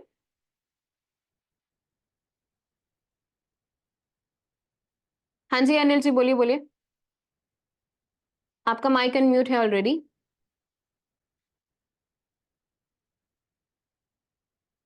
तब तक किसी और को ले लेते हैं। जी अर्चना जी। हाँ हाँ मैम। हाँ जी हाँ जी, हेलो आप वापस। हाँ जी। मैम, सर्पगंधावटी लेता था, हाँ हाँ, सर्पगंधावटी। ओके सर्पगंधा ले रहे हैं, ठीक है। अभी 2 महीने से दवा चल रहा है गुड़गांव से ही, आप यहीं से हिम्स में ही। तो अभी कुछ सही नहीं हो रहा है, 140 से नीचे नहीं आ रहा है। ओके, इसके अलावा कोई थेरेपी भी घर पर कर रहे हैं क्या आप? नहीं, मैं एक्सरसाइज करता हूँ आधा पौना घंटा, और घास पे भी चलता हूँ 15-20 मिनट सुबह मॉर्निंग में। हम ना ब्लड प्रेशर के लिए एक थेरेपी कराते हैं यहाँ पे स्पेसिफिकली, जिसको lower leg hot water immersion कहा जाता है। यानी कि ऐसी थेरेपी जिसमें कि आपको अपनी टांगों को, अपनी लेग्स को पानी में इमर्स करना है, पानी में रखना है, ठीक है। और जो पानी है उसका टेम्परेचर होना चाहिए 42 से 43 डिग्री तक, इतना जितना कि आप आराम से सहन कर सको। तो जब आप अपने घुटने तक पानी जो है बाल्टी में डाल दीजिएगा और उसमें बैठना है, ठीक है। तो घुटने तक जब पानी रहेगा, तो पानी में जब आपके पैर रहते हैं तो धीरे धीरे आपके जो नीचे पैरों की रेजिस्टेंस है वो कम होनी शुरू होगी। आपकी जो आर्टरीज है वो खुल जाएंगे, बिकॉज नाइट्रिक ऑक्साइड आता है। तो आप ये थेरेपी एक बार करना स्टार्ट कर सकते हो, ठीक है। कोई फोटो है हमारे पास इसकी? मैम कितना बार करना होगा ये? आपको ये दिन में 2 बार करना है सर। एटलीस्ट 30 से दिन 40 में? मिनट्स तक आपने जो है गर्म पानी में पैर जो है अपने डालकर बैठने हैं। साथ में 2 बाल्टी और ले लेना, क्योंकि अब इस जब आप बैठे रहोगे तो आपका जो पानी है उसका जो तापमान है वो गिरेगा, राइट। तो आपने क्या करना है, एक तरफ खाली बकेट ले लेना और एक तरफ गर्म पानी का बकेट ले लेना। तो जब वो पानी का टेम्परेचर थोड़ा कम होगा तो आपने उसमें से पानी निकालना है और दूसरी तरफ आपने जो गर्म पानी है वो डाल लेना है। ये महीने में कितनी बार करना है मैम? डेली करना 2 है बार, कि जैसे 2 बार महीने में करना है। 2 बार? हाँ, दिन में 2 बार। दिन में 2 बार, और महीने में डेली करना रहेगा? डेली करना पड़ेगा सर। अच्छा, डेली। जी, ठीक है, ये करना स्टार्ट करो। बट अगर स्टिल उसके बाद भी आपको लगता है कि कोई क्वेरी है तो मैं ये नंबर दिखा देती हूँ, इस पे एक बार आप अपनी रिपोर्ट शेयर कर देना। ठीक है मैम। 7710371037, इस पे आप अपनी रिपोर्ट शेयर कर देना। या अगर कोई भी क्वेरी होगा, कोई भी क्वेश्चन होगा तो आप इस पे पूछ सकते हो, इस पे कॉल भी कर सकते हो, व्हाट्सएप भी कर सकते हो, ठीक है। हेलो ठीक है हाँ, मैम। तो ये करना शुरू करो एक बार, ठीक है जी। ओके, ठीक है, thank okay ma'am. You. Okay जी। हाँ हेलो जी मैम। हाँ जी हाँ जी अजय जी बोलिए। मैम मैं मुंबई से बात कर रहा हूँ। हाँ जी अजय जी बोलिए। मैडम मेरी मॉम को अपना गैल ब्लैडर में 21 mm का स्टोन डिटेक्ट हुआ है, ठीक है, और बॉडी में बहुत वीकनेस आ गया। ब्लड प्रेशर भी कभी कभी बहुत हाई हो जाता है, 170 के आसपास चला जाता ओके। तो उसको कैसे मेंटेन कर रहे हो? है। अभी वही एलोपैथी के मेडिसिन ले रहे हैं। ओके, अभी मैंने इससे पहले जो है बताया आपको, जैसे lower leg hot water immersion. तो एक बार आप जितने भी ब्लड प्रेशर वाले लोग हैं, आप सभी ये घर पर एक बार अपना कंटिन्यू करो, ठीक है। दिन में 2 बार एटलीस्ट आपने गर्म पानी में पैर डालने हैं। तो ये आप अपने जो है उनको करवाना स्टार्ट करो, मदर को, सो दैट उनको अच्छा रिजल्ट मिलना स्टार्ट हो, ठीक है। बाकी आपने स्टोन बताया, ओके। तो उसके लिए कोई ट्रीटमेंट ले रहे हैं अभी आप? उसके लिए मैडम डॉक्टर ने सर्जरी बोला है, पर मैंने आपका अपॉइंटमेंट आज के लिए बुक किया है, डॉक्टर से बात होनी है आज शाम को। ठीक है, तो अगर है तो एक बार आपको कॉल आ जाएगा डॉक्टर की तरफ से, एक बार आप उनके साथ सारा केस डिस्कस करो, वो सारी चीजें आपको बताएंगे और समझाएंगे, ठीक है? जी, थैंक यू। ठीक, okay sir, alright. Hello. Hello, हाँ जी अर्चना जी। हाँ, एक्चुअली मैं पुणे से बात कर रही हूँ। जी। मैम मेरे को ना 46 की एज में मेरे को मेनोपॉज हुआ था। हम्म। तो मेनोपॉज के तुरंत बाद ही जो है मेरा वेट बढ़ना शुरू हुआ, तब मेरे को मतलब क्योंकि मेरी रेगुलर वॉक वगैरह होती थी तो मेरा वेट 60-62 के बीच में ही रहता था। ठीक है। ठीक है। हाँ, तो उसके बाद से तुरंत मतलब सडनली वो वेट बढ़ना शुरू हो गया, तो भी मतलब एकदम से नोटिस में आ गया कि वेट बढ़ रहा है, क्यों बढ़ रहा है। तो अब जाके मैंने चेक करवाया तो थायराइड होना शुरू हो गया था। ठीक है। ठीक है, अभी मेरी एज है 53 है। तो ओके। हाँ, मतलब ये है कि थायराइड जो है वो चल ही रहा है। अभी लास्ट मैंने चेक करवाया था तो 8.68 है। और मैंने TSH अपनी मेडिसिन हम्म TSH, हाँ जी। तो अभी वैसे तो मैं एक्चुअली एलोपैथिक में ज्यादा बिलीव नहीं करती हूँ। मतलब मेरी हमेशा कोशिश रहती है कि मैं आयुर्वेद पर या होम्योपैथिक पर इन सब चीजों पे नेचुरल तरीके से मैं चीजों पे जाऊँ। जी। तो बहुत इंसिस्ट करने के बाद मतलब ऐसे था कि भाई चलो मॉर्निंग की दवाई लेनी है ले लो, क्योंकि कंट्रोल ही नहीं हो रहा था। बट वेट अभी जो है 72 चैट में 73 हो नंबर आ गया। रहा है।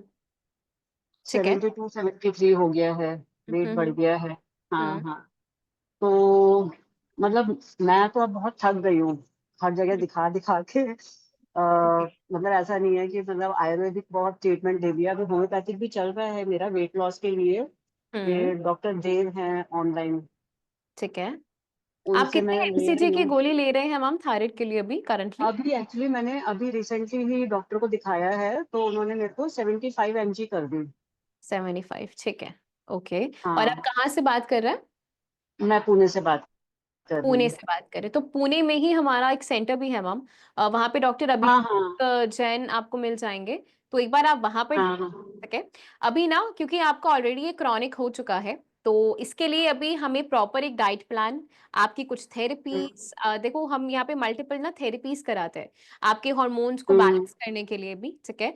तो उसमें आपको थोड़ा सा जो है उसके लिए एक्टिव होना पड़ेगा, और अगर आपके लिए पॉसिबल होता है तो आप कुछ दिन वहाँ पे सेंटर में दीजिए।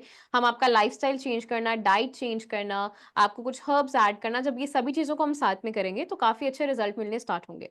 क्योंकि अभी आपके थायराइड को जो है मैनेज करना, मेंटेन करना बहुत इंपॉर्टेंट है। नहीं तो आगे मेनोपॉज के बाद फीमेल्स में यूजुअली जो है कैल्शियम का, विटामिन डी का कमी होना शुरू हो जाता है, और हड्डियां जो है कमजोर हो जाती हैं, तो ऑस्टियोपोरोसिस जो है बहुत कॉमन होता है, बिकॉज एस्ट्रोजन गिरना शुरू हो जाता है, बिकॉज एस्ट्रोजन अब ज्यादा नहीं बनता। तो इसीलिए आप एक बार अगर पॉसिबल है तो हमारे पुणे वाले क्लिनिक में जाइए, जो है हमारा सेंटर है, हॉस्पिटल ही हमारा, ये जो नंबर है ना 7710371037, आप इस पे मैसेज करके एक बार वहाँ का जो एड्रेस है वो ले लीजिए, वो एक बार आपको नहीं, इस मैंने ले लिया है एड्रेस वहाँ का, मैंने ठीक है। ले लिया है।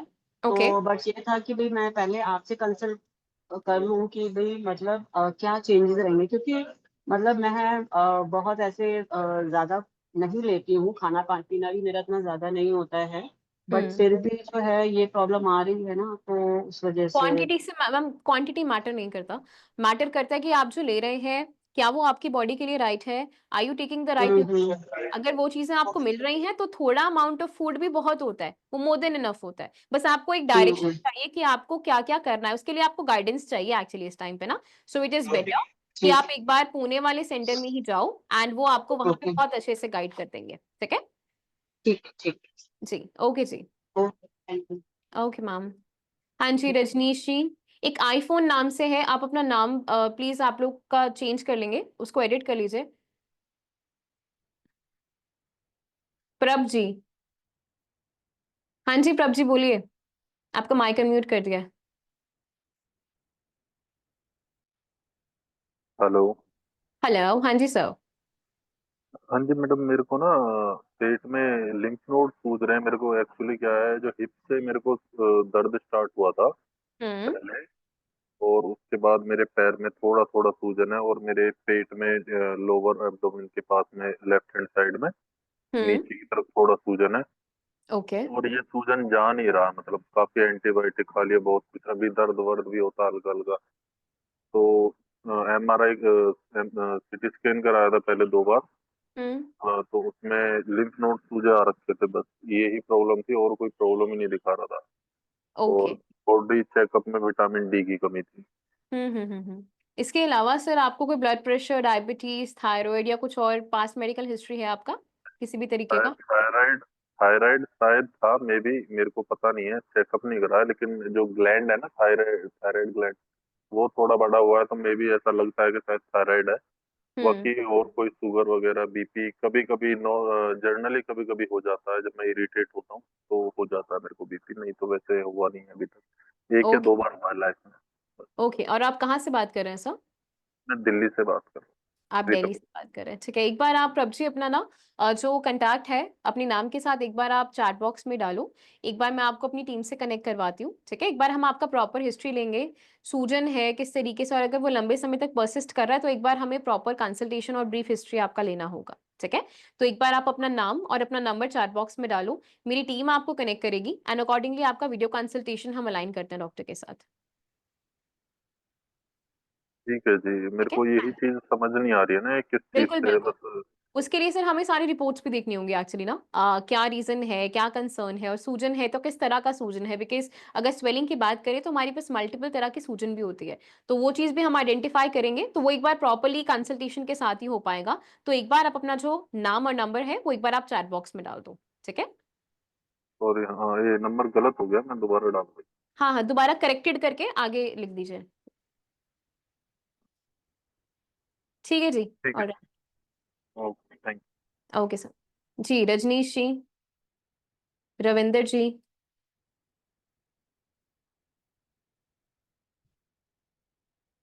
ये किसी का चार्ट में आया था ऑटोम्यून डिसऑर्डर का लेके। हेलो हेलो, हाँ जी रविंदर जी। मैडम, बोलिए मैडम। हाँ जी बोलिए। मैडम थोड़ा मेरे को किडनी का प्रॉब्लम है मैडम। बीपी का बीपी प्रॉब्लम है, है? हाँ जी। बीपी है, शुगर भी आ गया मैडम। हम्म। क्रिएटिन 1 पॉइंट आ रहा। GRF बोले तो वो एक बार तो 90 ऐसा आ रहा, और एक बार चेक करा तो 76 ऐसा आ रहा मैडम। 76 अभी आ रहा है? अभी नहीं है, एक एक बार 76 आ रहा है, सर 90 आ रहा है, चेक करे तो। अच्छा ठीक है, कोई बात नहीं। हाँ मैडम। ओके। और उसके लिए बीपी है मैडम, और हम्म भी शुगर भी है। किसी का लेके अभी आ रहा था क्या? ठीक है। ओके। आपको ये हम्म, बीपी शुगर कितना पुराना है सर, कितना टाइम हो गया आपको? 2 साल से वो बीपी जो हो रहा मैडम। बीपी और और शुगर? 7 साल से शुगर भी है, शुगर भी है मैडम। अच्छा ठीक है, ओके। और कहाँ से मैडम बात कर रहे हैं आप? मैं आसपास हैदराबाद नज़दीक से बात कर रहा हूँ मैडम। हैदराबाद से बात कर रहे हैं, ठीक है। तो रविंद्र जी, हैदराबाद इटसेल्फ में हमारा हॉस्पिटल भी है, अगर आप वहां जा सकते हैं तो आप वहां पे जाके दिखा लो, नहीं तो अगर आप पहले वीडियो कंसल्टेशन करना चाहते हैं हमारे डॉक्टर के साथ तो एक बार चैट बॉक्स में आप अपना नंबर डाल देना, मेरी टीम एक बार आपको मेरे डॉक्टर से अलाइन करवा देगी, ठीक है। जब बहुत लंबे समय तक बीपी शुगर रहता है, एक और चीज बताना, आपका शुगर कैसा जा रहा है, मतलब HbA1c कितना है आपका, चेक करवाया रिसेंटली आपने? मैडम एक बार चाहे तो 6.8 आ रहा मैडम, ठीक है। HbA1c। हाँ हाँ। और एक बार तो 7 पॉइंट ऐसा चल रहा मैडम, ऐसा चेक करे तो एक बार। ओके ठीक है ठीक है। ऑल राइट, कोई मैडम। बात नहीं, एक बार हम इसके लिए आपको प्रॉपरली सारा ट्रीटमेंट बताएंगे, ठीक है। मैडम तो आप एक बार अपना नंबर डाल दो, आपको आज मेरी टीम एक बार कनेक्ट कर लेगी। ठीक है मैडम। और मैडम और भी इधर ही कर सकते हैं मैडम, उधर मेरठ में आ सकते हैं मैडम, किधर भी आना तो अच्छा रहता मैडम हमारा। बिल्कुल आ सकते हैं सर, बिल्कुल आ सकते हैं। आप एक काम करो, आप नंबर डालो, एक बार मैं ही आपसे बात कर लूंगी, ठीक है। और प्रॉपरली ठीक जो है, भी गाइडेंस रहती है जैसे भी रहेगा वो मैं आपको दे दूंगी, ठीक है। थैंक ओके जी, ओके रविंदर जी। हाँ जी, नेक्स्ट।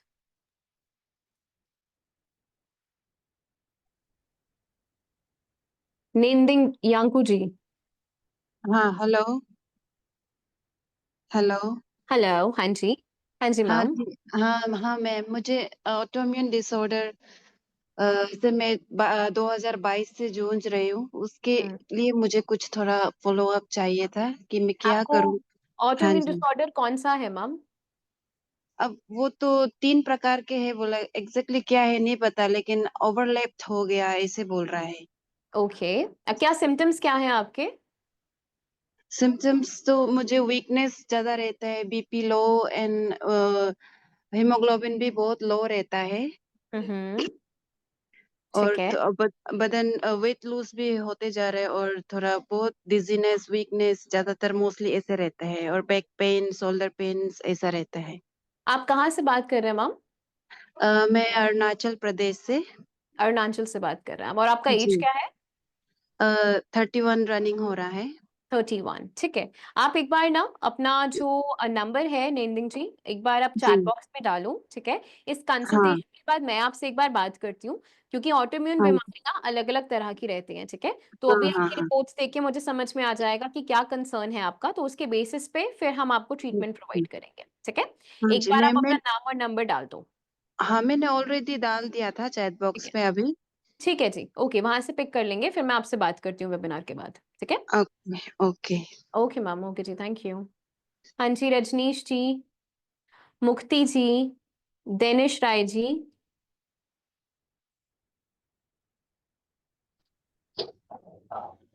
हेलो, हेलो, हाँ जी देनिश जी। सिद्धार्थ जी बोल रहे हैं। हाँ जी बोलो। सिद्धार्थ मैडम। हाँ जी बोलिए बोलिए सर। हाँ, वो हमें शुगर है जी। कब से है शुगर और आपको? 2-3 साल से। 2-3 साल से है, ठीक है। तो हाँ, अभी क्या ट्रीटमेंट चल रहा है आपका? अभी तो अंग्रेजी दवाई चल रही है। ठीक है, ओके। और HbA1c कितना चल रहा है आपका? आपने कुछ जांचें करवाई? फास्टिंग कितना है, HbA1c कितना है? अभी तो कम आई थी, 5 के लगभग। 5 के लगभग आया है, ठीक है, ओके। और कहाँ से बात कर रहा? हम चंदेरी ओके, आप एक काम करिए, इससे चंदेरी पहले मैंने आप, डिस्ट्रिक्ट अशोक नगर। ओके, आपने वेबिनार में अभी इससे पहले ही मैंने बताया था नीम करेला थेरेपी, आपने वो वीडियो देखा था, सुना था? हाँ, सुना था। हाँ, तो वो आप एक बार अपने घर पर करना शुरू कर दो सर। जैसा बताया था कि 500 ग्राम नीम और 500 ग्राम करेला लेके ना, आपने उसको ब्लेंड करना है, चटनी बना के परात में डाल के उसके ऊपर चलना है, ठीक है। तब तक चलना है जब तक मुंह कड़वा नहीं हो जाता, और जब मुंह कड़वा होगा तो 10 मिनट तक और चल के फिर अपना मुंह जो है गर्म पानी से एक बार कुल्ला करके गर्म पानी लेना है आपको पीने के लिए। से आपका ब्लड शुगर लेवल कंट्रोल में रहेगा, ठीक है। बाकी स्टिल अगर आपको फर्दर कोई दिक्कत आती है तो जो नंबर है चैट बॉक्स में भी एक बार मैं डलवा देती हूँ, 7710371037, इस पे एक बार आप कॉल या व्हाट्सएप कर सकते हैं, ठीक है। अगर आपकी कोई रिपोर्ट्स होंगी, कोई क्वेरी होंगी, तो इस नंबर पे वो हैंडल हो जाएंगी। चैट बॉक्स में ये नंबर आ जाएगा अभी ना, एक बार आप चैट बॉक्स में देख लीजिएगा।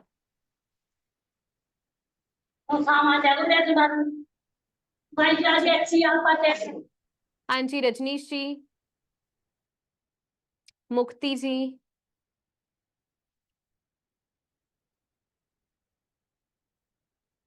अभी मैं एक दो वीडियोस आपके साथ और शेयर करती हूँ, एंड उसके बाद फिर अगर कोई क्वेरीज आपकी है तो आप अपना हैंड तब तक रेज कर सकते हैं।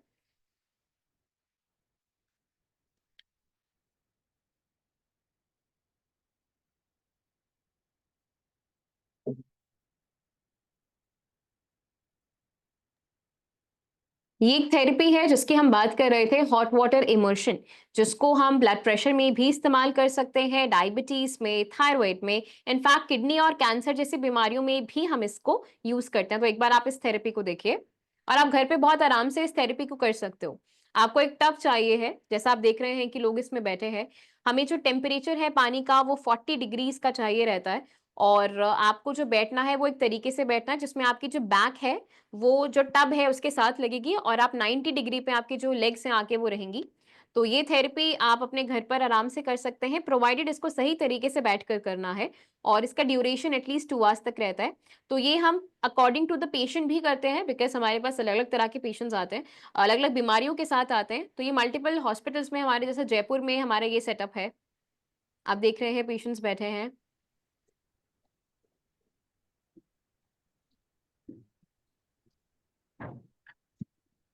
तो ये थेरेपी आप आराम से अपने घर पर भी फॉलो कर सकते हैं। जोधपुर का नेक्स्ट आपको जो है वीडियो दिख रहा होगा। तो ब्लड प्रेशर में बहुत अच्छे रिजल्ट्स हैं इसके, but you need a particular guidance for it, because her patient same तरीके से ये थेरेपी नहीं करता। तो ये हम डॉक्टर्स डिसाइड करेंगे आपकी कंडीशन के हिसाब से कि थेरेपी कैसे करनी है, किस तरीके से करनी है। एक वीडियो मैं आपके साथ शेयर करना चाहूंगी। ये जो है बिल क्लिंटन है, और ये डाइट के बारे में आपको बताएंगे कि किस तरीके से अगर आप अपनी डाइट को एनिमल बेस्ड प्रोडक्ट यानी कि दूध, दही, पनीर आदि को बंद करके अगर आप नेचुरल तरीके से प्लांट बेस्ड डाइट को फॉलो करते हैं तो आपकी बॉडी में क्या क्या चेंजेस आते हैं। But I did it for a different reason, but I mean, I wanted to lose a little weight, but I didn't dream this would happen. I did it because एक after Akshay I had Kumar the की, stent put in, Akshay Kumar वाली video निकालो। I realized that even though it happens quite often that after you have bypasses, you lose the veins because they're thinner and weaker than arteries. The truth is that it clogged up. Ma'am ये तो समझ The में नहीं cholesterol was still causing buildup in my vein that was part of my bypass. And thank God I could take the stents. I don't want it to happen again. So I did all this research and I saw that 82% of the people since 1986 who have gone on a plant-based, no dairy, no meat of any kind, no chicken, turkey. And I eat very little fish. Once in a while I'll have a little fish, not often. If you can do it, 82% of the people who've done that have begun to heal themselves. Their arterial blockage cleans up. The calcium depositor in their heart breaks up. This movement has been led by a doctor named Caldwell Esselstyn at the Cleveland Clinic, Dan Lynch in Genoa in California, the doctors Campbell, father and son, who wrote the China study, and a handful of others. But we now have 25 years of evidence. And so I thought, well, since I need to lose more weight for Chelsea's wedding, I'll become part of this experiment. I'll see if I can. तो आपने सुना कि ये बता रहे हैं कि अगर आपका जो डाइट है वो प्लांट बेस्ड रहता है, यानी कि अगर आप जो दूध है, दही, पनीर, मांस, मछली आदि का सेवन ना करके अगर आप फ्रूट्स को, सैलड्स को ज्यादा अपनी डाइट में लेते हैं और डाइट अल्कलाइन करते हैं तो आप बीपी है, शुगर है, हाई कोलेस्ट्रॉल है, इन सभी को बहुत आराम से ठीक कर सकते हैं। बट जो चीज रिक्वायर्ड है दैट इज योर कंसिस्टेंसी। अगर आप सही तरीके से डिसिप्लिन्ड होकर चीजों को प्रॉपर्ली फॉलो करते हैं तो उसके रिजल्ट्स आपको देखने को मिलते हैं। तभी आज के टाइम पे हम कैंसर को, किडनी को, लिवर, हार्ट, इन सभी इश्यूज को बहुत अच्छे से मैनेज कर रहे हैं। तो इसके लिए आपका डिसिप्लिन्ड होना बहुत ज्यादा इंपॉर्टेंट है। एक बार चैट में कुछ क्वेश्चंस हैं। एक रजनीश जी बोल रहे थे, एक बार रजनीश जी से बात करवा दो। हाँ जी रजनीश जी, आपका माइक अनम्यूट कर रहे हैं, एक बार आप बोलिए प्लीज। रजनीश जी, मुक्ति जी।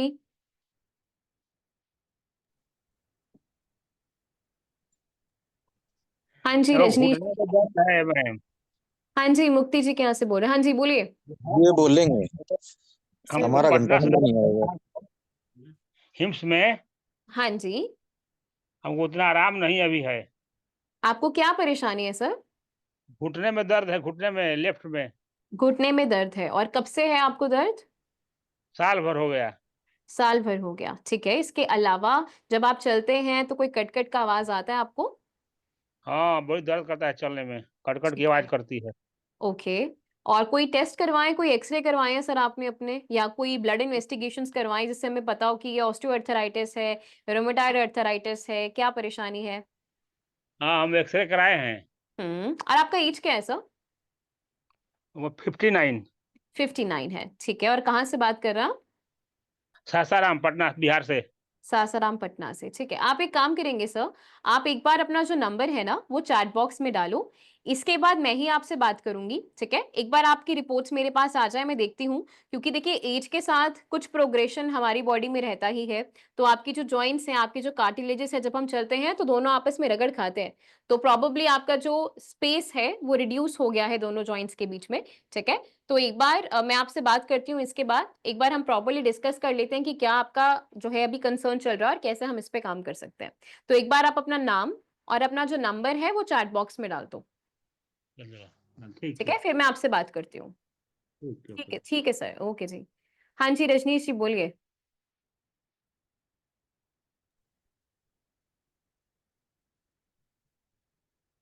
Hello ma'am. हेलो, हाँ जी बताइए। मैम नमस्कार। नमस्ते सर। मैम मेरा आज से 2 साल पहले मेरा दोस्त चला गया था हार्ट अटैक की वजह से। हम्म। तो मैं अभी ऐसे ही सोचने लग गया तेरे साथ भी ऐसा ही होगा। तो ऐसे करते करते करते एक बार मैं टूर पे था तो मेरा बीपी 250 हो गया, हम्म। पल्स रेट 150 हो गया। ठीक है। मेरे साथ वाला वो भी दिमाग से मेंटली था, उसने मेरे को प्राइवेट में ले जाके ठूस दिया आगरा में जो स्पेशलिस्ट के पास है। हम्म। उसने 25,000 रुपया बिल फाड़ दिया, सब कुछ किया, इको विको टीएमटी वगैरह किया उसने, एनजीओ वेनजीओ कुछ नहीं आया उसमें। ठीक है। उन्होंने गोलियां चालू कर दिया एलोपैथी की, टोजोलाम वगैरह पता नहीं क्या क्या गैस के दे दिए उन्होंने कुछ, मेरे को जेलोसिल वगैरह। मैं घर पे आ गया और अभी भी मेरे को मतलब सिम्टम यही रहता है, कभी चेस्ट पेन होता है, मैंने एनजीओ 2-3 एनजीओ करवा दिए मैम, इको भी करवा दिए। और बीपी मेरा 150 पे रहता है, किसी भी टाइम चेक कर लो। मैंने अभी कल मीटर भी फेंक दिया, खरीद के रखा था मीटर, अब मेरे को बीपी देखा। और मैं हिम्स में भी गया, सफदरजंग जो शुद्ध ही है मेरे से 2 किलोमीटर है, वहां भी वहाँ 30-35 हजार रुपए की मेडिसिन ले गया मैंने, वो खाई मेडिसिन है, उसमें मेरे को खाना डाइजेस्ट नहीं हो रहा था। लेकिन वो जैसे मेडिसिन खाता रहा मैं तब तक मेरे को रिलीफ मिला, मेडिसिन छोड़ते ही बीमारी वैसे की वैसी होगी, गैस बनती है, खाना डाइजेस्ट नहीं होता है।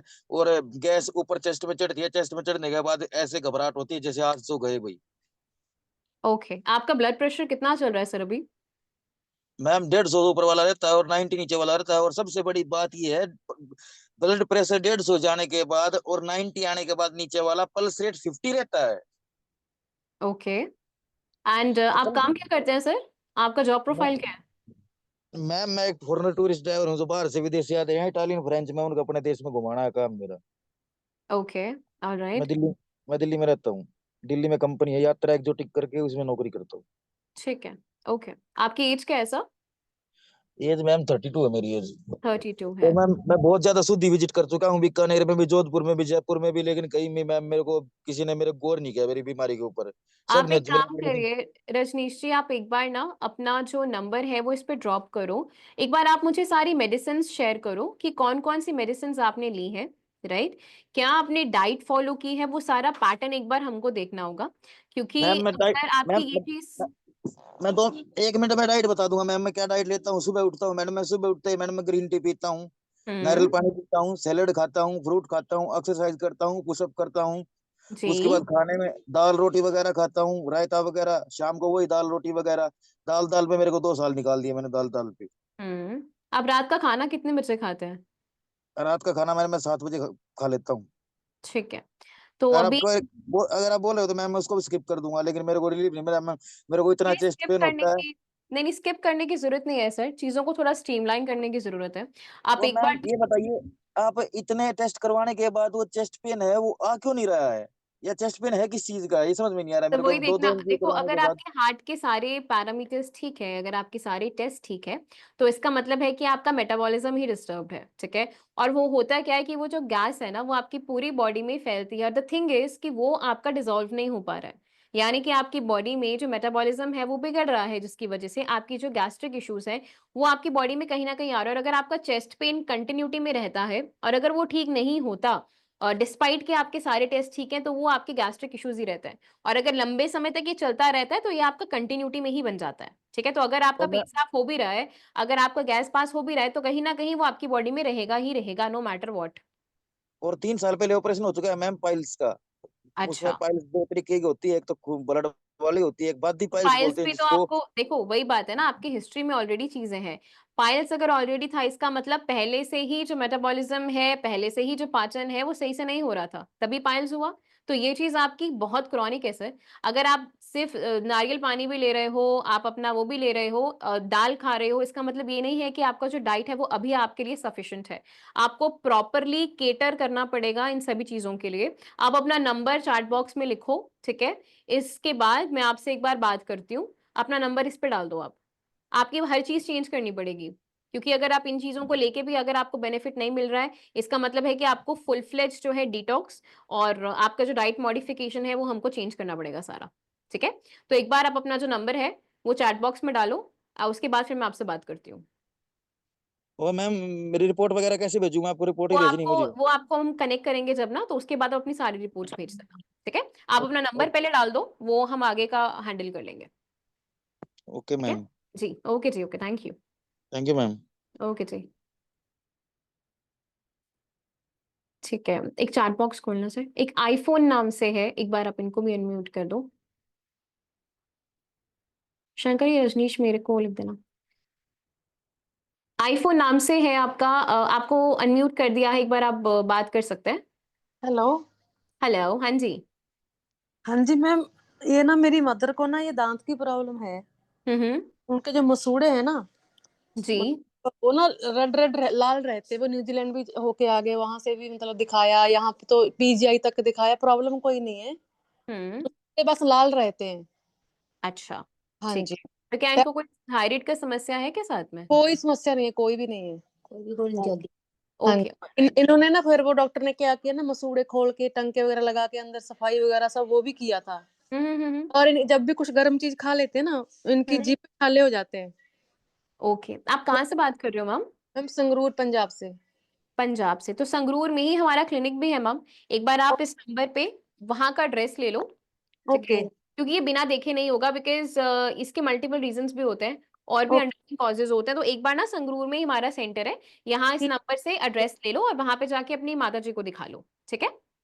मैम दूसरा ना, मैं ना मेरी उम्र 38 है। मेरे को ना मतलब मैं मेडिसिन खा रही हूँ, एलोपैथी खा रही हूँ। कंसीव होने में मतलब हो जाता है कई बार, उसमें ना फिर वो मतलब आगे बढ़ता नहीं है प्रेगनेंसी।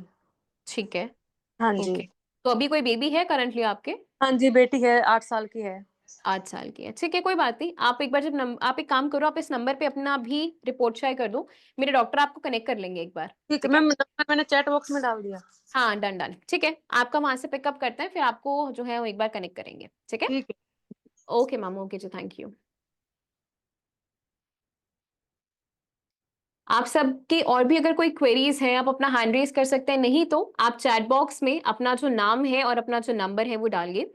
आपको मेरी डॉक्टर्स की टीम है वो एक बार कनेक्ट करेगी एंड अकॉर्डिंगली एक प्रॉपर वीडियो कंसल्टेशन के साथ हम आपकी जो सारी क्वेरीज हैं उसको हैंडल करेंगे। नहीं तो एक बार लास्ट बार मैं आपको ये नंबर शो कर देती हूँ, 7710371037। ये नंबर आपका कॉल पे भी है, ये नंबर आपका व्हाट्सएप पे भी है। वेबिनार को एंड करने से पहले एक बार मैं आपको एक वीडियो दिखाना चाहूंगी अक्षय कुमार की, जो कि एक बहुत रिनोन्ड एक्टर है। आप खुद ही इनके मुंह से सुनेंगे कि कैसे आयुर्वेद इनकी लाइफ में बहुत इंपॉर्टेंट है और कैसे हमें भी आयुर्वेद को अपनी लाइफ में अपनाना चाहिए। आज के बहुत हल्का बात है जो महसूस कर रहा हूँ। पिछले कुछ दिन मैं शहर के शोर शराबे से दूर केरला के एक शांत से आयुर्वेदिक आश्रम में कुछ वक्त बिताया। क्या बताऊं, भगवान जन्नत की लीला हुई। शंकर, न टीवी, न फोन, किडनी वाले के न लगे मेरा नाम लिख दे। महंगे कपड़े, सादा पहनावा, सफेद कलर का कुर्ता पजामा, सादगी भरा भोजन और ढेर सारा आयुर्वेदा का खजाना। बहुत कम लोग मेरे बारे में जानते हैं कि मैं पिछले 25 साल से आयुर्वेदा फॉलो करते आया हूँ।